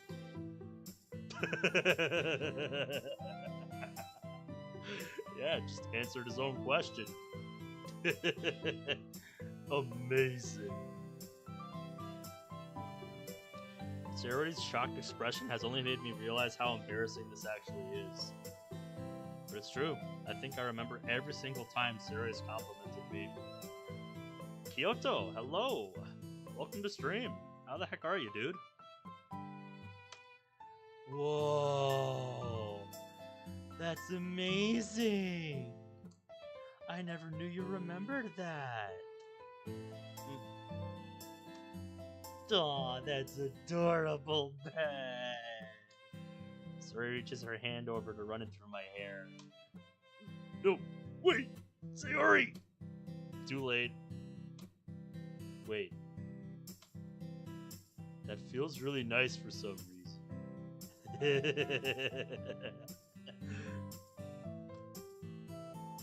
You're rolling your eyes because I've done the same thing to you. Silly Bonnie. She pulls her hand away. He's like, do it more. Do that again. Do what? The head pads. Never mind. I'm good. No, you're not. He wants more. She reaches out again and runs her hand through my hair, gently fixing it up. I close my eyes for a minute, enjoying the strangely pleasurable sensation of Sayori playing with my hair. He loves it, he just doesn't want to admit it. This is great. I love this. As I open my eyes, I catch a few other students glancing our way and giggling, including... Well, looky what we have here. Ah, Natsuki, you interrupted my private hair appointment. Who are you kidding with private? The whole cafeteria has basically been eyeing you both for the last 5 minutes. Ugh. Do you think other people want to get their hair played with too? I don't know, man. That's too many people. I think I'd like it best if it was I was your only client in this regard. Aww. By the way, sir, what's up with the club meeting today? You already told me what was up. Oh, right. I almost forgot. Let's not have a meeting today. Today was supposed to be a poem sharing day, but I don't want to leave Monica or Yuri behind. Darn. I was afraid you'd say that. I was kind of looking for an excuse to stay at school a bit longer today. Want to come over to my house today? You can stay over if you'd like. You sure? Your parents won't mind? Me staying over? Nah, my mom loves when I bring friends over. Well, sure, I'm down. Who's this? Yo, Natsuki. A girl I've seen only glimpses of suddenly comes from behind Natsuki.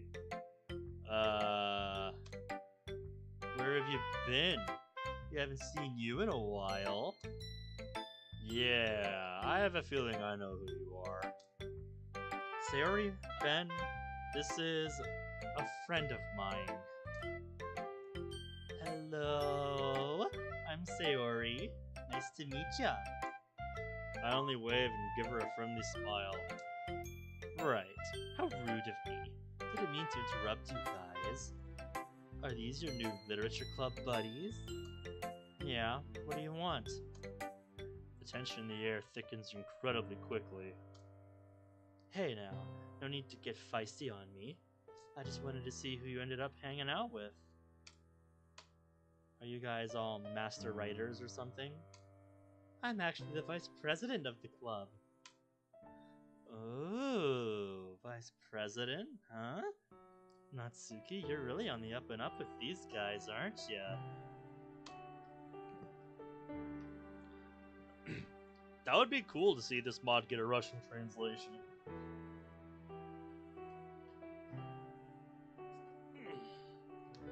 Natsuki didn't decide to bring in a whole bunch of her fanfiction, did she? Hey, what are you doing bringing that up for? I wasn't aware that she wrote some. I mean, hey, I've done it too.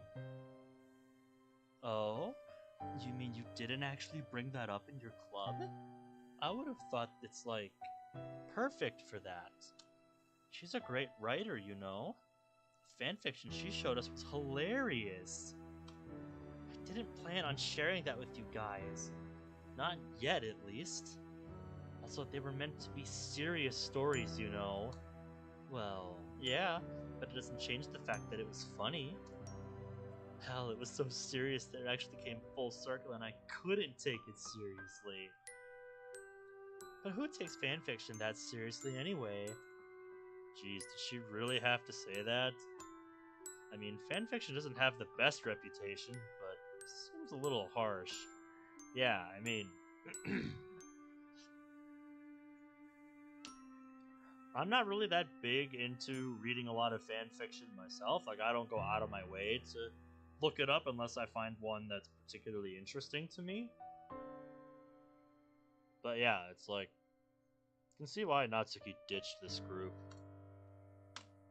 But she probably knows Natsuki better than me, so... But hey, I'm just kidding. I missed joking around with you.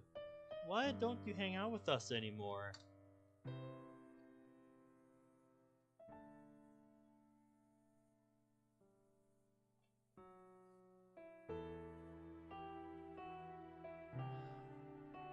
Well, because... Say it, Natsuki. Say it. You were wondering? I once translated a mod through a translator about the character Hatsune Miku. This mod is for the game Everlasting Summer. Is it interesting to go through? You know, I actually have come across that game on Steam, but I haven't played it for myself. Is it one you'd recommend? Because I've seen like the trailer and like screenshots and stuff, and it looks like something I would enjoy.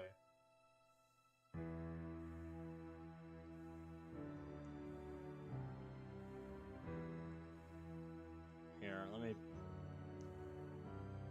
No, I don't want that. I want. Yep, here we go. I want VNDB in my Discord server. Yeah, homepage.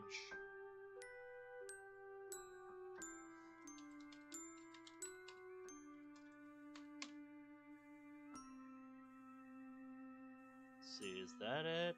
Is that the one that I've seen?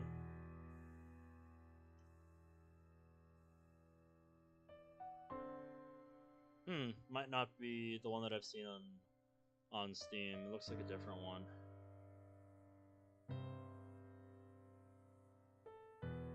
Maybe it is the same one. I don't know. I don't think it looks like it though. Yeah, definitely message me about it.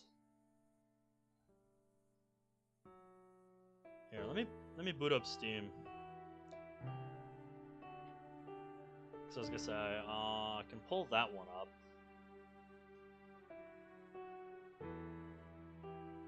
Yeah.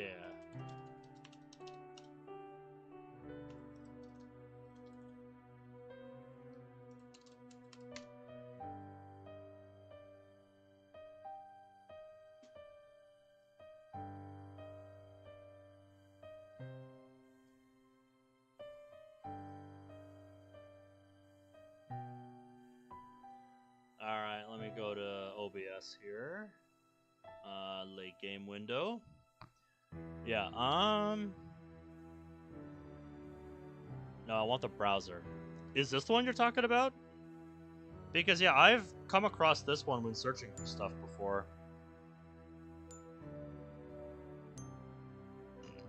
Excuse me.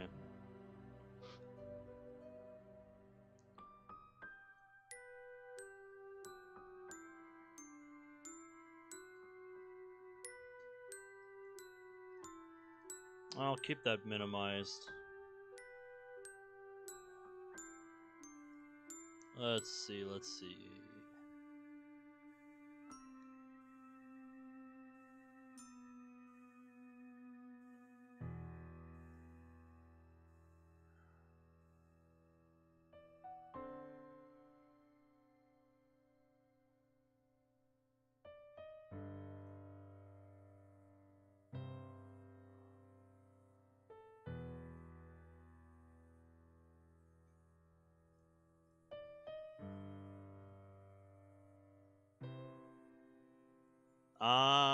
Yeah, looking at the video you sent me and this here. Yeah, I think this is the one I'm thinking of. Wow, yeah, okay. That sounds pretty neat. Yeah, like I said, I've come across this one when searching for stuff before.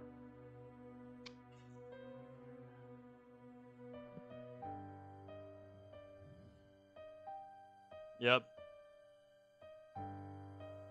It got my attention, because it starts off like that. And then I saw this, and I'm just like, oh boy, I hard disagree with you on that. Because I saw that, and I'm just like, oh boy. You and me are going to have words. Like I said, would you recommend it? Because I didn't realize it was actually a free-to-play game.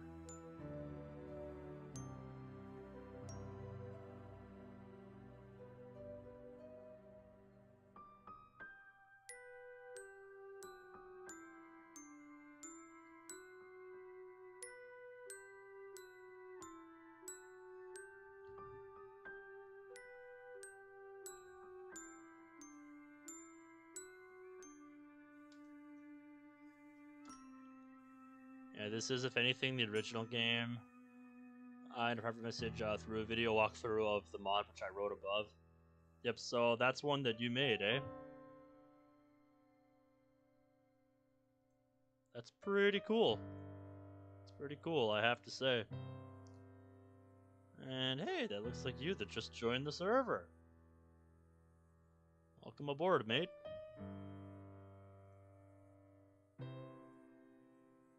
Let's get you on in here.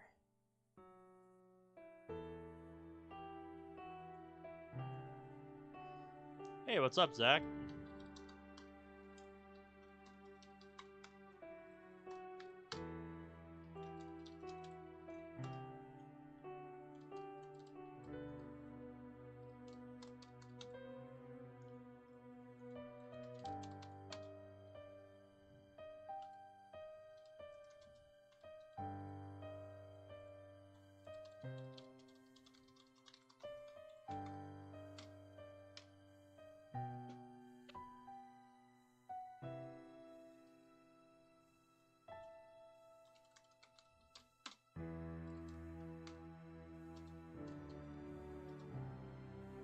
Catching up on some anime? Nice. What all have you been catching up on? Like what kind?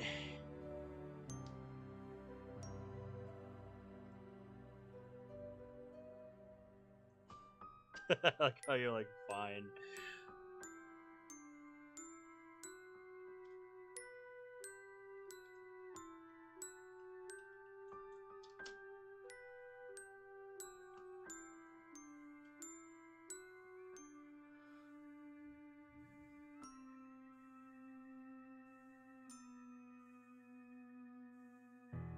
I did not realize that Everlasting Summer was moddable.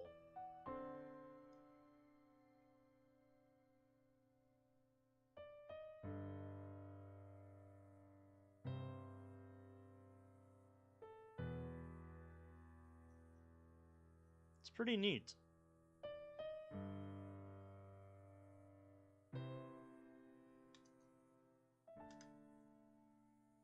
Just watching what I think is valuable for research. So I see, so I see.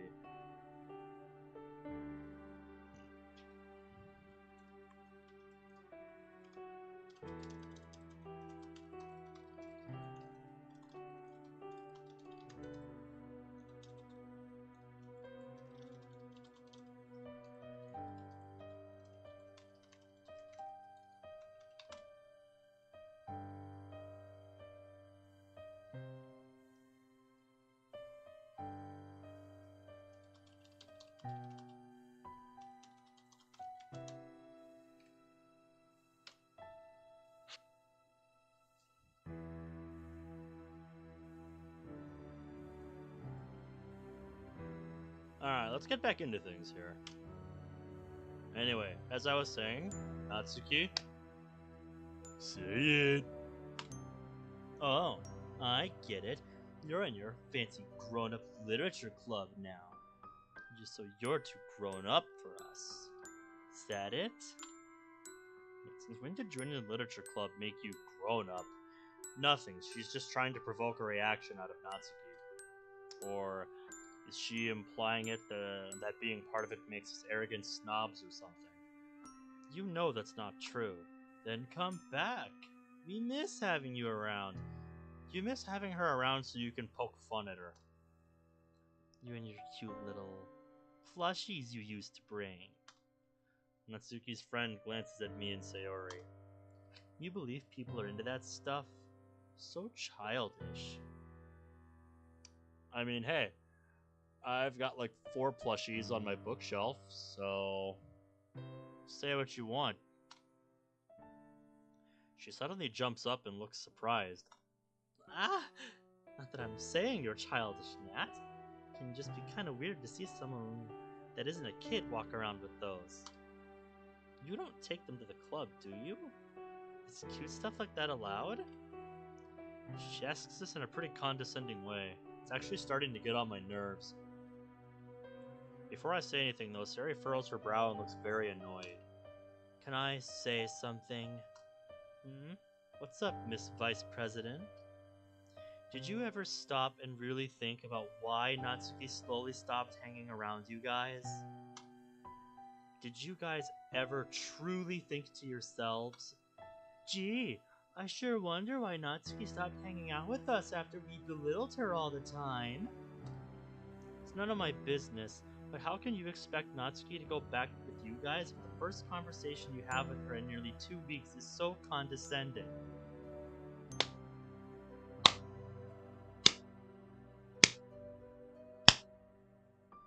Well put, Sayori. Well put. Whoa. That came out of nowhere. What are you talking about? I just came over to say hi. Who even are you anyway? I've been friends with Natsuki since high school started. We know her better than you do. Okay, name one thing about me that isn't years old. Easy, you love to bake. Who doesn't know that at this point? Mm-hmm. Good point, good point. Let's see. You like to watch a lot of anime, and you read lots of manga, too. This is only proving my point. Don't you understand? Natsuki is always excited to share her passions with you all. You give her such a hard time for it. Wouldn't you also want to leave a whole bunch of friends who don't treat you equally? Sari, I think that's enough. No, this needs to be said, Natsuki. Oh, is... She pauses and stares at Natsuki for a few seconds. Mofchio! Good morning to you too. How are you, man? Natsuki? Is that really how you felt? All this time? I think that face says it all. It is, isn't it? Gosh, I didn't even... She looks back towards the table she supposedly came from, almost as if she was making sure nobody would hear her. We just thought you were cool with those kinds of jokes. Didn't know they really bothered you so badly. They did. I even tried to tell you. Right, I get it. I did think you were cool to hang out with, but whatever. And just like that, she's gone. I was gonna say, are we gonna have a moment of reconsideration? But no. She's not gonna have a moment of self-introspection like that. She's just gonna go back to her friends. And probably have a very different view of Natsuki now. And not in a good way. As I stare at the table she walks towards, the other girls look confused. Almost as if they were expecting her to bring back Natsuki without any trouble at all. Sayori, you done good. And yes, Zach, indeed. We can have inner peace now. I'm sorry, Natsuki. You didn't have to step in for me like that, Sayori. I didn't need them finding out why I stopped hanging out with them. Heck, I'm surprised they even noticed. Maybe I should go back. No! Might not be my place to say, but Sayori's right. From what I saw, that probably isn't the best idea. I know you don't like it when I step in like this, but I just had to say something. It's not that, it's just... It's still hard for me to express these kinds of feelings, even when I know I don't like what's happening. I know it's confusing, especially when I don't like when people stand up for me, but I don't know. What I'm trying to say is thanks. You're welcome. And I'm sorry again for doing this. If I ever begin to push past any boundaries though, please let me know. I can get a little bit carried away when it comes to helping my friends. That just means you care. Sure. Well, that settles that, I guess. For now. I almost forgot you hung out with another group other than us, to be honest. Seems like we're way better though, huh? I guess you guys are alright. So long as you don't make fun of my poems again, Ben. Yeah, don't do that again or I'll have to get real mean. I raise my hands up to show my innocence. Alright, I'll get up on it. Sheesh. Considering that lecture you gave that girl earlier, I wouldn't want to be on the receiving end. Good.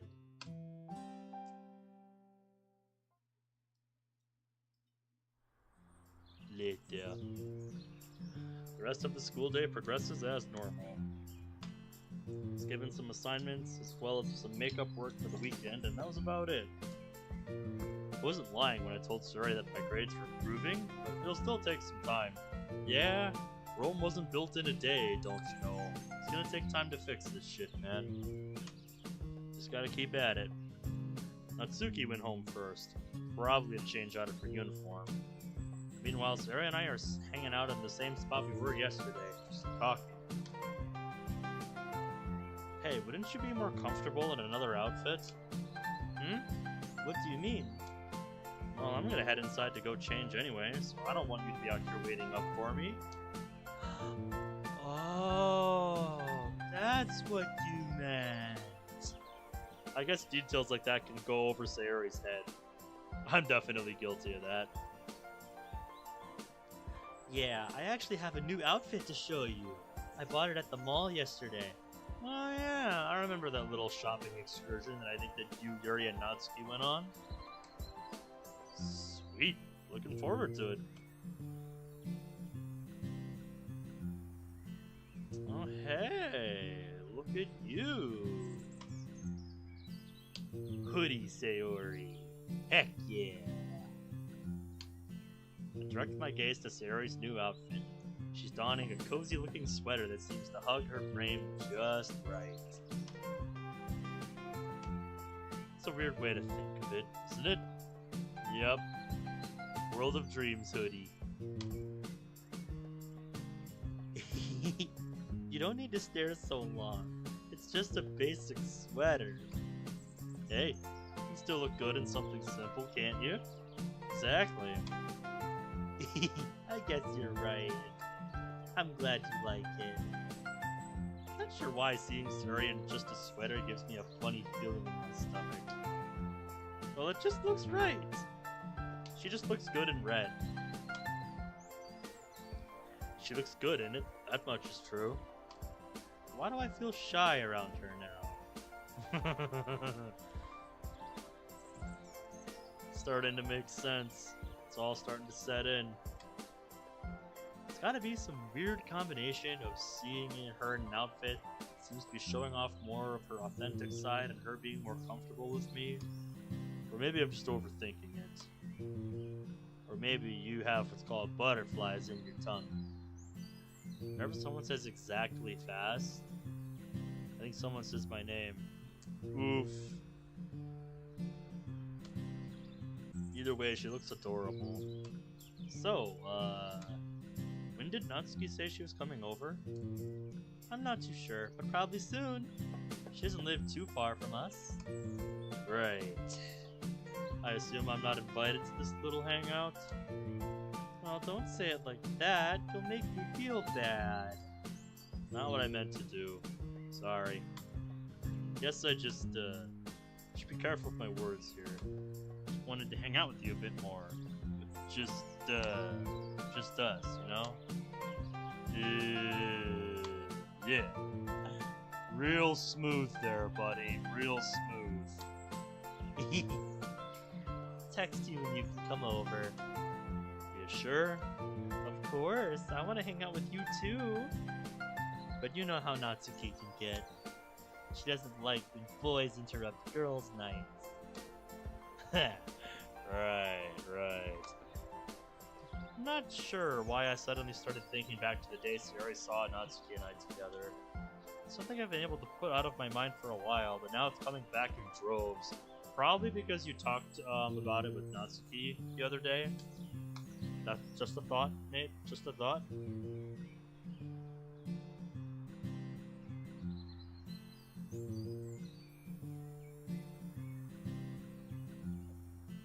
in Russian, the combination WOD reads like water. Oh wow. Yeah. I guess you have a point. That's pretty good, Kyoto.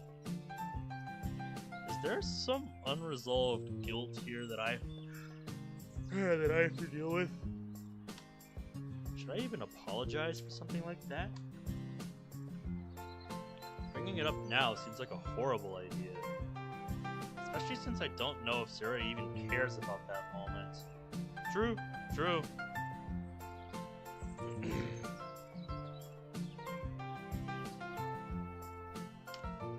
My thoughts are interrupted when Natsuki appears down the street, also wearing a new outfit. Hey guys, I see you both decided to wait patiently for me. I guess you could say that. But I guess that's my cue to head on home. Don't want to interrupt girls' night. You've got the right idea, Ben. But don't worry, we'll bring you a cupcake later. Ooh, cupcakes. Let's get started then. I'd appreciate that. You two have fun. I'm gonna go get ahead on my assignments. As Natsuki turns around, I catch Sari winking at me, solidifying what we planned earlier. I smile and wave back. You show my understanding, then head back home. Can't help but think about that Natsuki thing again. It can't be something to apologize for because it was a spur-of-the-moment deal. I don't think it really represented how I felt. I mean, it's how I thought I felt. Natsuki agreed that's how it went down. But I don't think it seemed that way to Sayori. For her, it must have felt like her entire world was coming down. I shake my head and try to put these thoughts outside of my mind again. I wish I knew the right thing to do, but I don't. And reminiscing on it isn't going to help. I decided to just focus on my homework and wait for Sarai to text me later on. What do you mean by polyglot? I'm not familiar with the term. Oop. We're back here with Mani.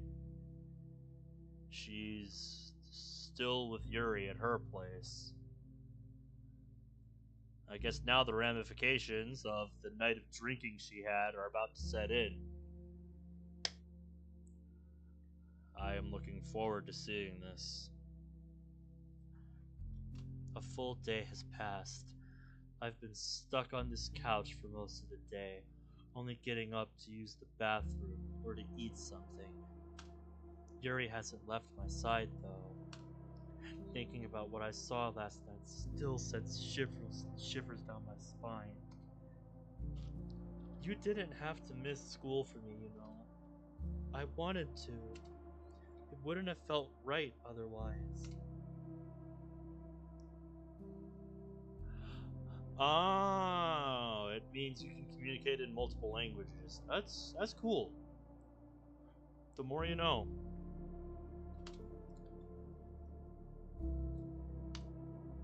And you're looking at me like you really didn't know that, Ben. And yeah, of course I didn't know. I've never heard the term before. How am I supposed to know that? Hush, you. I try to put the image of last night's dream out of my mind. Doing so only makes me anxious again. Hey, how did you know what to do? Eh? What do you mean?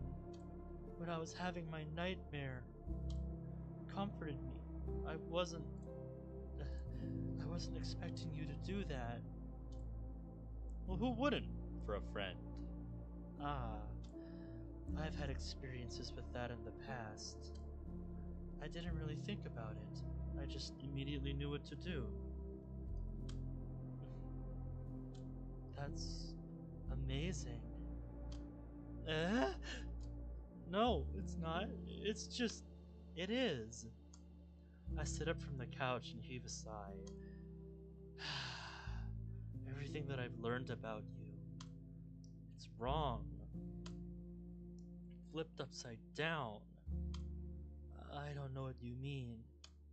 You've grown so much in the last month. When we first met, you wouldn't even look at me. Now you're able to help people struggling with a panic attack. Does that not sound amazing to you? Not really. I only see it as helping a friend. Nothing more, nothing less. That's what makes you amazing. Sorry, I'll chill out with the compliments. Yuri and I stay silent for a while. Hey, I wanted to ask you something. Sure. Sayori and I haven't really been talking too much lately. I've done and said things that I don't know how to take back. But I can see that she's still willing to try. I don't know how to put in the effort though. Well, I should probably let you know that I'm the worst person to talk to about this stuff. Well, I'd still love to hear your thoughts. Right. Okay. Sayori's never struck me as the kind of girl to hold a grudge or anything. So much so that I think she heavily values everyone else's happiness over hers. But if you want to bring your friendship with her back, you have to be upfront and honest with her. Whatever it is you did, I'm sure she'll forgive you for it. Yuri smiles, while I can only look down in shame. I don't want Yuri to know the things I've done. She says Sarah would forgive me, and yet, if she knew the things I did... Yeah, you're probably right. I just hate confrontations. Me too, Monty. Me too. Aha, I know that. Give yourself time to rest. You can stay here as long as you need to. Try not to stress about anything for now, okay? Thanks, Yuri. And one more thing. When you talked about my arm yesterday, my right arm, oh, I'm sorry. It's just the way you've been so protective of it. It seemed really familiar to me, and I... It's alright, Yuri. I shouldn't be surprised you noticed, honestly. Just don't tell anybody about it, okay? I know it's selfish of me to ask, but I don't want to cause any more problems. Especially for Sayori. God knows how she'd react if she knew. I understand, Monica. Your secret is safe with me. Thanks again. So, wow, that wasn't just something the line dreamed up. That was real. Damn. Not sure what to make of that. A few hours have gone by. It's a little late now, actually, and I still haven't received a text or a phone call from Sayori. I know I shouldn't cry. I should be happy she's having fun with her friend, but she winked at me. It's like, you don't go back on a wink. It's as sacred as a pinky promise. But I should be realistic. We just had a fight a week ago. Even though she's warmed up to me a bit more, you can't expect for us to be all buddy-buddy again. Maybe it was my fault for bringing up that she wanted to go out, to hang out, sorry. Whatever, I'm overthinking things again. I head up to my room and turn on my computer. I finished up my assignments for today, so I think I deserve a little bit of chill time. Let's see. Don't feel like playing that, or that. Not that either. Perfect. I'll load up one of my favorite FPS games, get ready to either have a good time or one of the worst gaming experiences I've ever had in my life. Yep, sounds like a multiplayer game.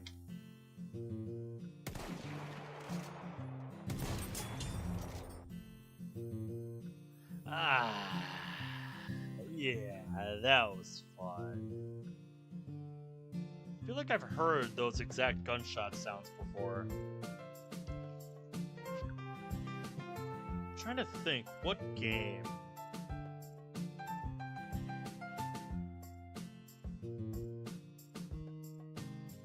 have I heard those sound effects before? One more time.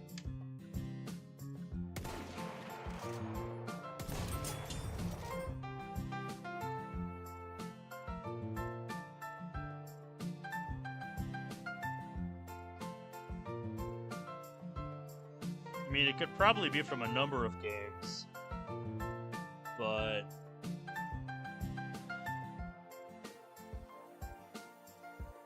sounds like a newer game, to be sure.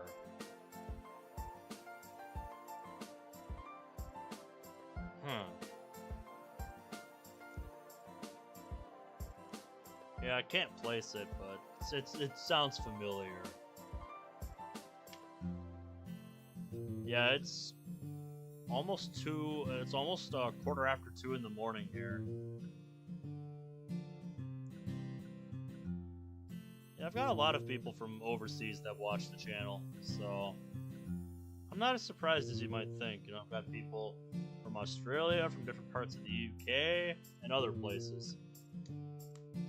It's pretty wild to me just how international the audience for this show is. Oh wow, it's almost midnight in game. Damn. I checked my phone and I still don't see any messages from Sarah, even though it's close to midnight now. Dang, I guess she just got caught up with Natsuki and forgot. I get up from my chair, stretch and head to the bathroom and take a shower. I wish she would have bet his phone's gonna ring now. As the water runs over me, I start thinking about Sayori again. It's funny, when I used to think about Sayori, these thoughts were always shrouded in doubt and fear.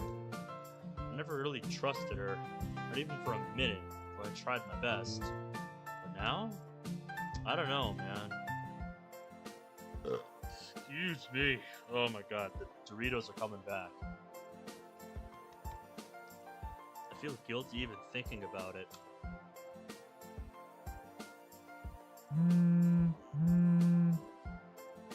How did I know? Somebody tell me in the chat, how did I know? What did I fucking say? Don't you act like this was the most obvious shit. I don't know what I'm talking about. Let's keep going. Wonder if that's Sayori. Let's find out, shall we? I pick up my phone and sure enough I see Sayori's silly contact photo front and center. Hello? Hey, sorry for calling you so late. Natsuki and I were having so much fun. Her voice is lowered to a whisper. I guess everyone else around her is sleeping? Perhaps. Glad to hear that. What'd you guys do? Nothing crazy. We just baked some goodies, played a few board games. I know a thing or two about board games.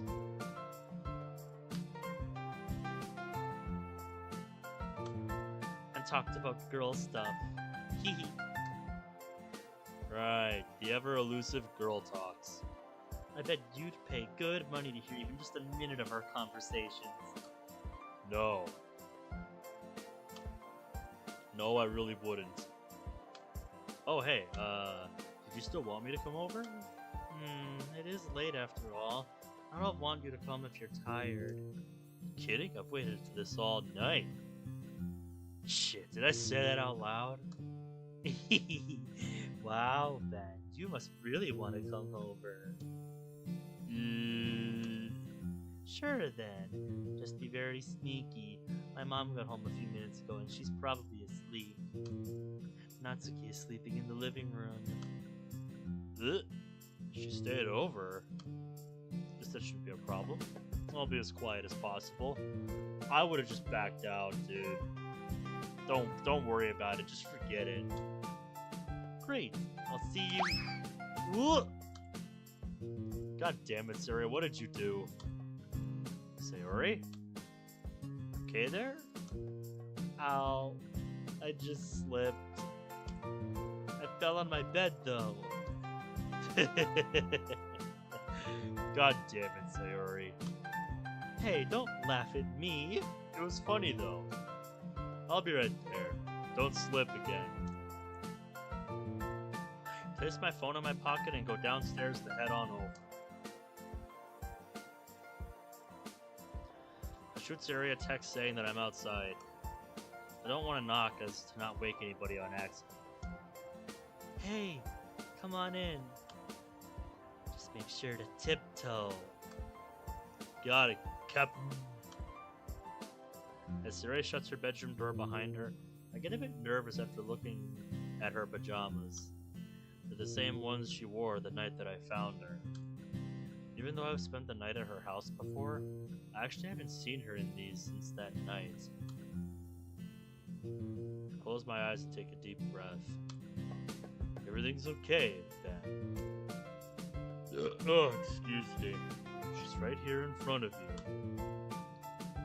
you. Ah! Jeez, what was that for?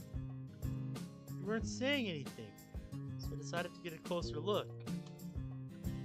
You seem a little down, or are you just sleepy?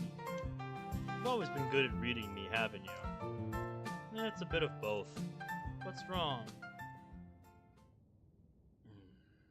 It's been on my mind for a while. The fight we had, I mean. Oh. I see. To be honest, I think about it too. I'm still not sure if I want to talk about it.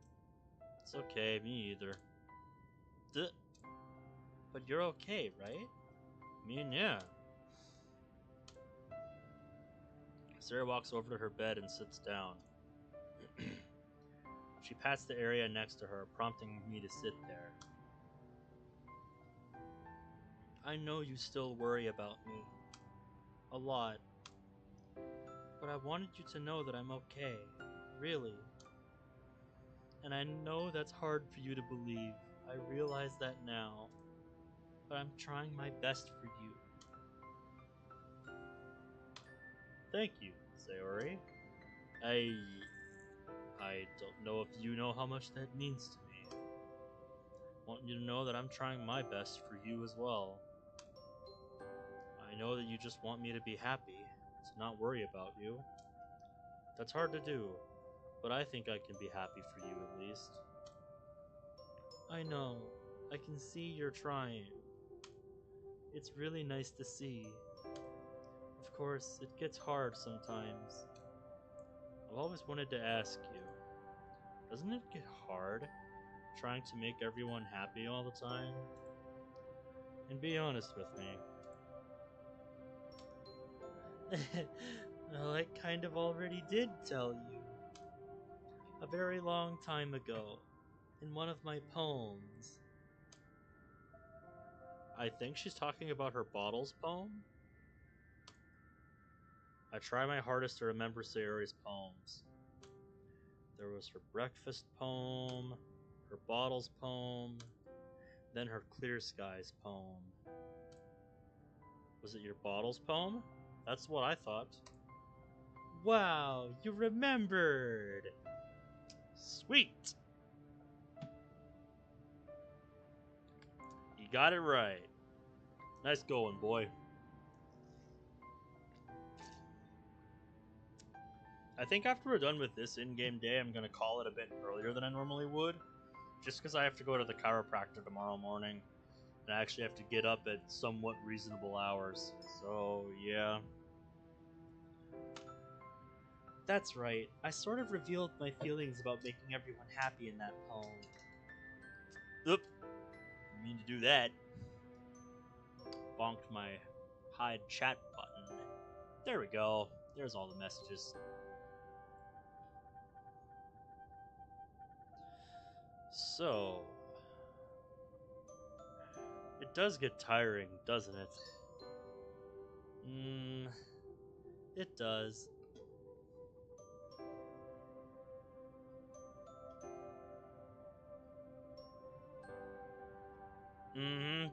David, I believe this is what we call investment.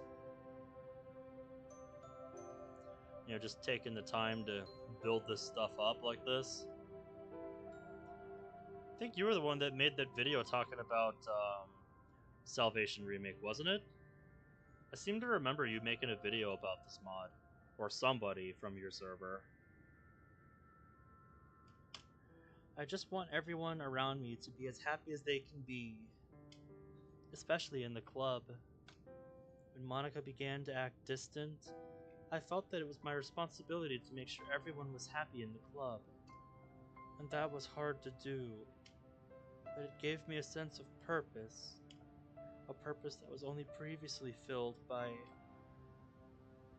By what? Who? You. How did I know you were gonna say that? Oh my goodness. Oh man. That's some good writing right there. My eyes widen a bit. It's the most obvious thing with Sayori, yet, you know, it still hits hard, you know, given the context of the story. I didn't know. It's okay. You weren't ever supposed to know. Things just got out of hand. Kind of like how you never meant to tell me about your depression. Well, I saw that you posted it. I haven't watched it myself yet. I haven't had time to. But it seems like it did well. Yeah, it seemed like it did pretty well. So good for you, man. Also, I'm looking forward to the like full release of Foreign Relations Act 1. I'm very much looking forward to it.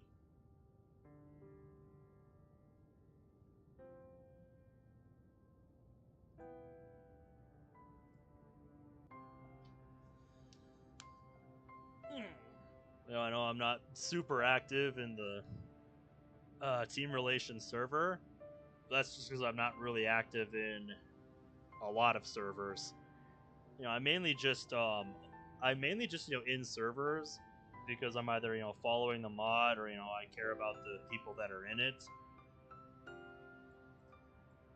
I guess you could say I'm kind of a lurker in that sense.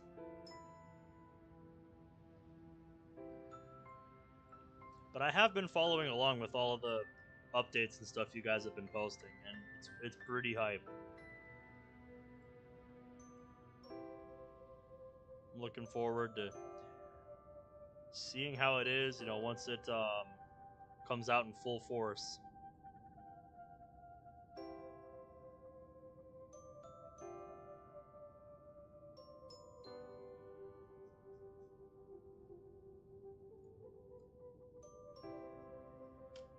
Hmm.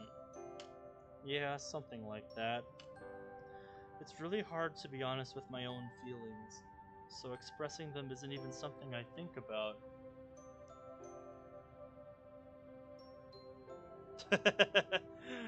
Oh, what are you talking about, mate? You know, you've put together something nice.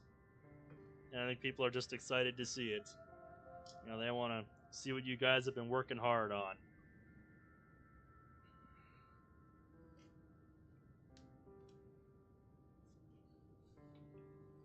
I know I am. I enjoyed the demos, and I've been waiting to see how things expand.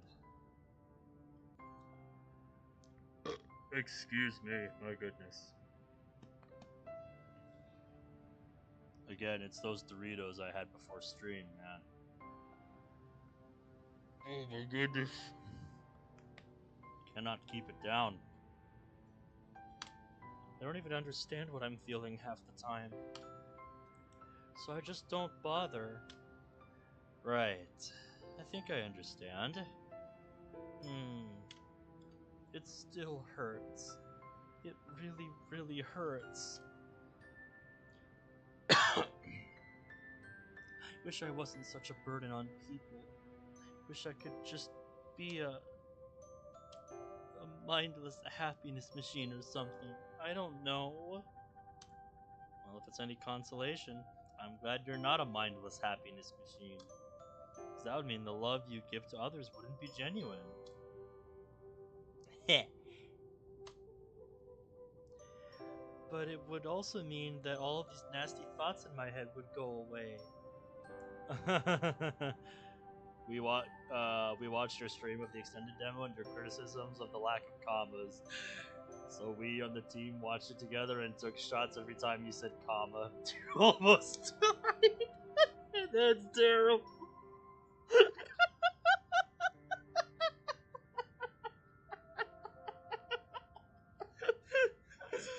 Oh my goodness. That's amazing.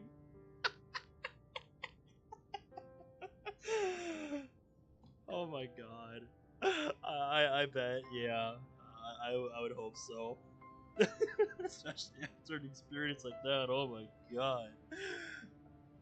Why would you do that? I know I joke about it, like, when it happens enough times, it's like, you can make a drinking game out of this, but I didn't think anybody would take it seriously. I shouldn't be surprised, it's the internet, but I still am. Oh my god.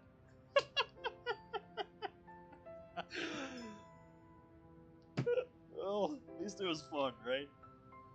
Oh my god. Anyway, I'm trying to get back into this here. Well, I wouldn't be happy with a mindless happiness machine. I think we call that a slot machine, don't we? Well, that wouldn't be good. Your happiness means a lot to me. Right. What about yours? I know I asked you that yesterday, but really. It's hard for me to even think of my own happiness. I can't even remember what it was like. But I do know that it involved you a lot.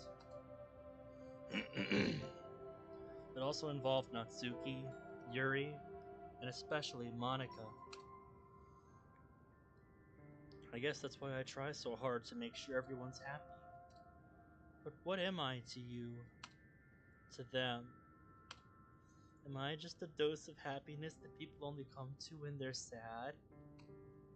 Only to be left in the dirt once they get their fix? You are so much more than that, Sayori. Don't you talk like that. No, I don't think that's true at all. I know that your depression can make it seem that way, but I can assure you it's not true. Then, why are you here? Oh. Excuse me. I pause and take a deep breath, never letting my gaze break from Sayori's. Look, I learned my lesson from last week. I don't want to talk about things that I don't understand. I don't want to downplay how you feel. You to know that it's okay for you to tell me everything you're feeling. I guess what I'm trying to say is, I'll be the shoulder you can cry on. That's why I'm here. You won't think of me any differently? Nope. Not even if I say the most depressing things? Nope.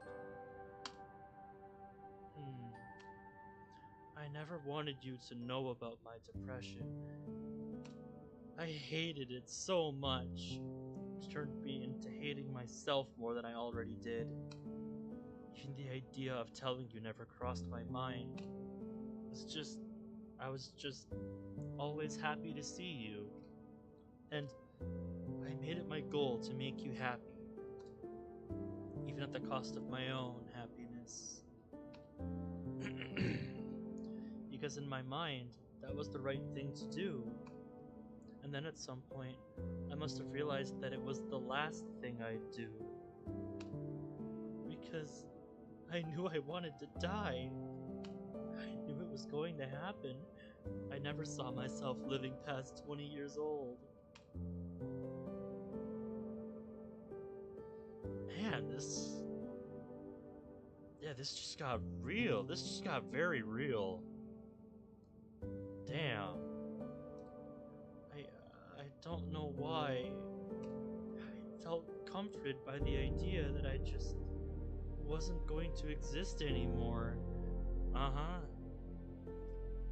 You know, I've heard that with people like this, that kind of thought becomes comforting, you know, once they get deep enough into it. You know, the thought of just ending it all, you know, not having to deal with it anymore. Like, and I've heard that's a very real thing. You know, this isn't really my place to talk, but yeah, wow. I didn't think she'd go this in depth. Yeah, this is something you do if you know you really trust the person you're talking to. Wow, yeah, she's opening up.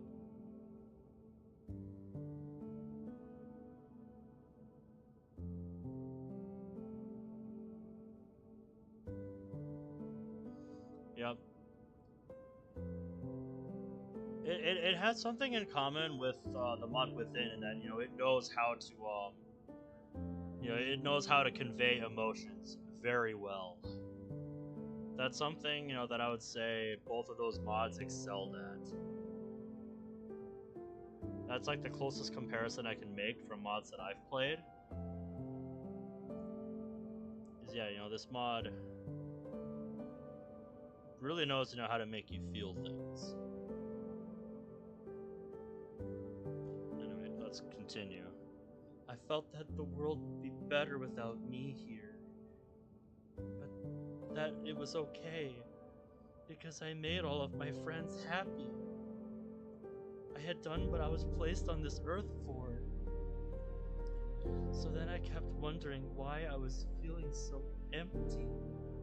I was feeling so drained that I didn't even bother getting up on some mornings. Voices in my head told me, stop being selfish, Sayori. He doesn't wait up for you anymore. There's no point in getting up. At some point, I realized that the voices were right. Just stupid Sayori being selfish again. She stops talking. I don't feel as overwhelmed with this as I used to. Yeah, you've seen it a few times now. I'm not sure why, though. Could also be because you've been getting to know Sayori a lot better over the last few weeks. So, you know, you have a better understanding than you did before. Maybe a somewhat better understanding of how she's feeling has helped me cope with everything she's told me.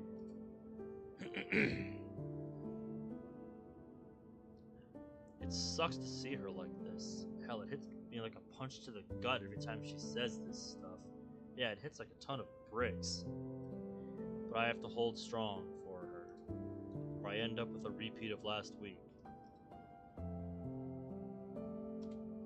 I do have an opinion. An opinion? Yeah, and opinions can be wrong sometimes. I think. Not really the best time for a joke, but okay. Yes, opinions are opinions, and opinions are things that exist on the internet, and are often the cause of flame wars. But go on. Sayori smiles underneath her tears. Well, what I mean is, I think it's okay to be selfish. It's like, how can I say it? You gotta take care of yourself every once in a while. You know, you gotta look after yourself too. You know, you can't just focus on other people. That's a big part of why I went on a unplanned hiatus for like a month and a half. Just,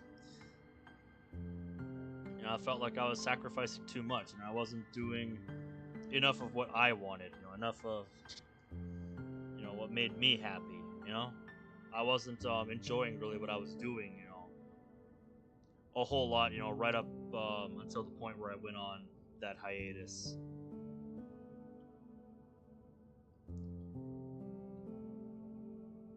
You know, you gotta make sure, you know, you take care of yourself too. And sometimes I think I neglect that. At the end of the day, we're all we've got, right? Right. So we have to take care of ourselves every once in a while. Exactly the point I was just making in game me. exactly the point I was just making. So we're on the same wavelength on this. Work-life balance is very important. Yep, very much so, David. Well put. And like I said, sometimes, I think I shift the balance too much towards work, and sometimes, I think it shifts too much towards the other.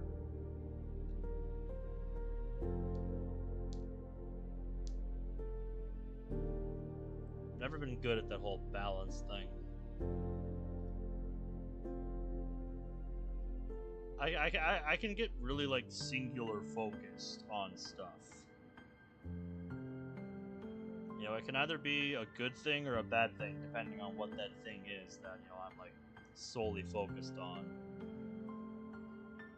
Ugh, excuse me.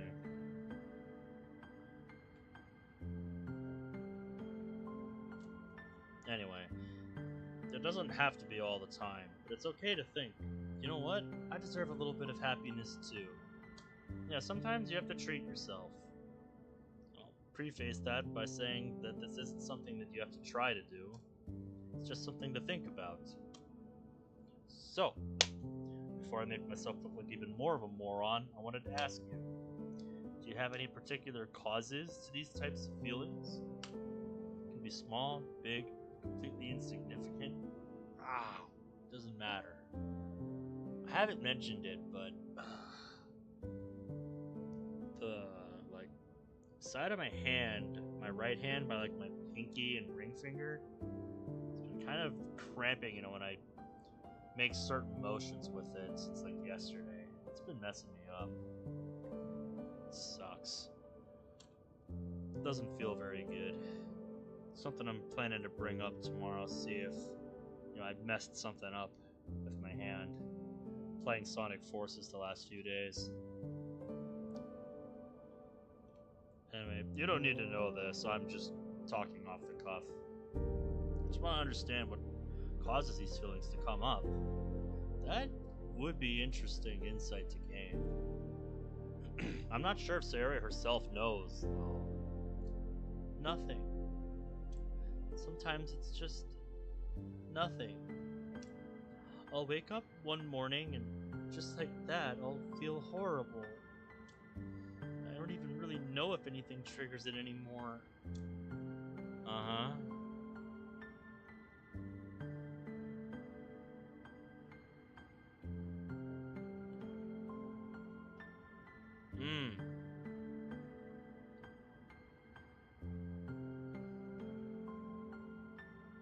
Just, not really taking a step back and, appreciating where you are, basically. Is that what I'm getting out of that? Is that what you're trying to say? Actually, seeing my friends sad, guess it makes me feel like I've failed at what I was supposed to do. Which I guess can spiral into more ugly thoughts about myself. Kinda like how Monty... Huh? Do you mean what happened with her at Yuri's? Yeah, that. I feel like it's my fault for not being there for my friends.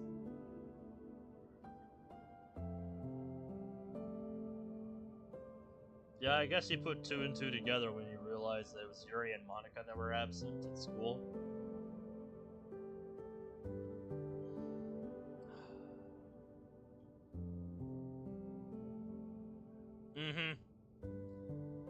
Yeah, and that can be an unhealthy mindset to have.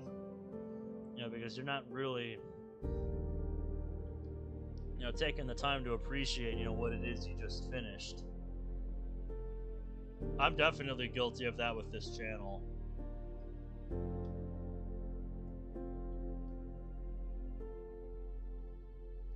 I feel like it's my fault for not being there for my friends. Those thoughts can really spiral out of control. I understand. I've already run out of things to say, and it seems like Siri's done talking. We sit in silence for a while, looking down at the floor. It's the same floor where we used to play games with each other. A time where there wasn't really a worry in the world. Just two kids against the world. Hear Sayori sniffle and watch her wipe away her tears. Hey, I'm sorry. Eh? For what? For not being the best friend I should have been. No, Ben, don't say that about yourself. It's been eating away at me. And I think it's time we finally shared a true heart-to-heart with each other. I hear you, loud and clear. But I just wanted you to know that I'm sorry. Sorry for being a lame sack of potatoes throughout our high school years. Because you want to know how I feel sometimes? I feel like I'm not worthy to call myself your best friend. Really? But why? I don't know. Guess I've just let my own personal problems get in the way of a real friendship. A friendship I've truly valued since we were kids. Let me make it clear that I don't intend to make you feel bad or anything of the sort when telling you this. I should have been there for you more. Wish I could have stepped it up and actually asked you how you were feeling one day, even if you didn't tell me the truth.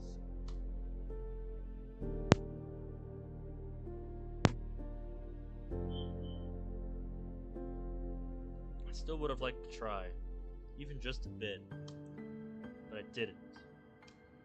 I wanted you to know that I'm truly and deeply sorry for ever making you feel like you couldn't talk to me. That is entirely on me. I care about you, Sayori. Not just because of what happened, because I'm your best friend. I want to move forward and beyond what happened. You don't have to go through this alone. You won't get rid of me that easily.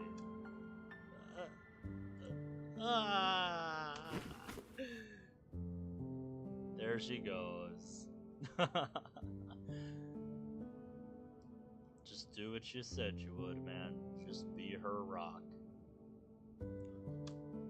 She clings onto me tightly, shivering and twitching with every sob. I hold her close, wrapping my arms gently around her. Her sobs echo into my ears, each one a testament to all of the weight she's been carrying all alone. I gently stroke her back, trying to give her some silent reassurance that I'm not going anywhere.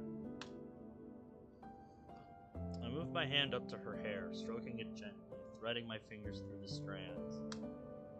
You're not alone, Sayori. Right here for you, no matter what. I'll stay right by your side, just like I promised. She clings even tighter. In this moment, I'm beginning to understand that being here for her means more than just being a shoulder to cry on. I need to support, understand,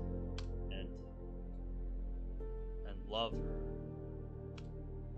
Time itself seems to come to a standstill as we remain locked in an embrace. Her sobs slowly begin to subside and are replaced with the quiet rhythm of her breathing. Sayori? Lower my voice to a soft murmur. How are you feeling? Kind of sleepy. Can you stay here with me? My heart begins to pound against my chest. You got excited. I'm not sure what else you expected from me. She gently breaks our embrace and lays down on one side of the bed. Follow suit and lay next to her. This feels different since the last time we slept together. This feeling of emotional intimacy between us. At least that's how I feel. Jeez, your bed is small. Well, it's only designed for one person.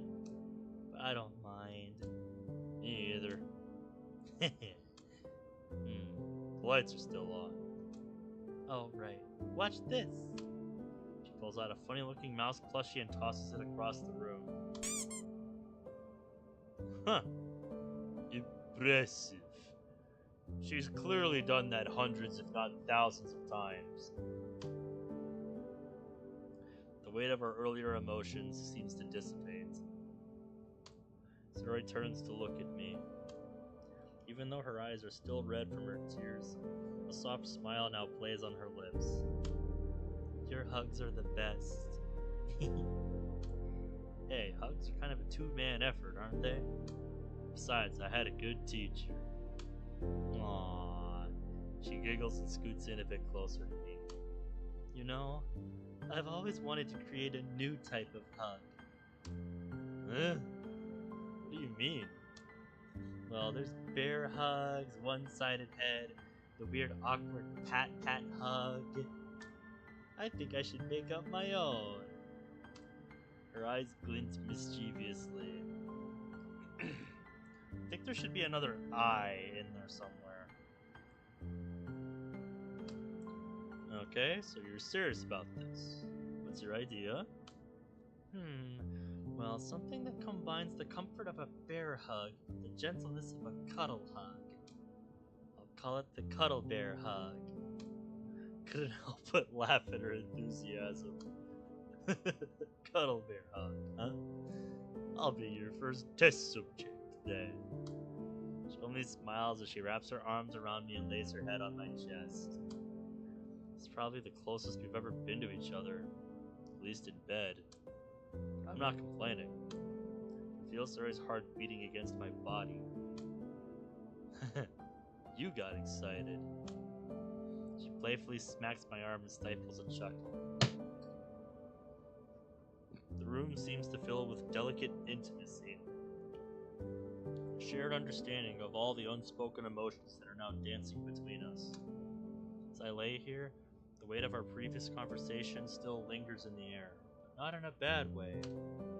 It seems to bond the two of us even closer together.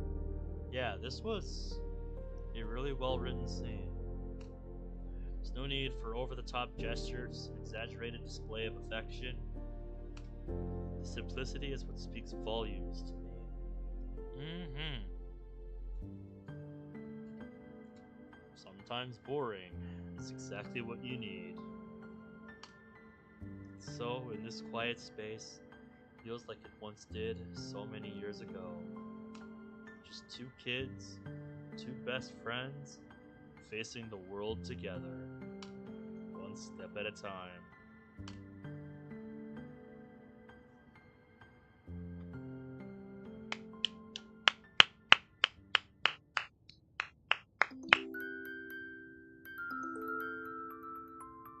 That might be one of the most well-written scenes of this entire mod. That, yeah, hats off to the dev team. You know, hats off to the writer, to Jizz. That, yeah, that was fantastic. That was a fantastic scene. That is like first class how you write, you know, an emotional bonding scene. That was great. Legitimately brilliant. I'm not sure my words can do it justice. Just, you know, you have to play through it, read up to this point. Really, you know, let it soak in. I can't do it justice. Like, wow. That might be one of the most well-written scenes I've seen in a mod, period.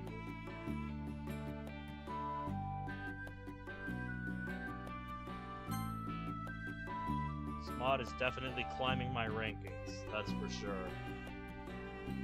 But I think that's where we're going to leave things for next time. As it is 2:51 in the morning, and I would like to go to bed soon, because I have to go to the chiropractor in the morning. So I think we're going to call tonight's episode here. So thank you guys for watching. It was nice to get back into this again. It's been a while, and as I said, you know, I've been looking for more mods in the time that I've been away. I want to finish this and the other mod that I started, Night Rain. That Stranger Things and, you know, other similar types of media inspired one. Want to get through those, you know, check out some of the new stuff that I've grabbed. You know, look for some new stuff. There's some other stuff I haven't played. And yeah, just get back into a groove with playing mods again.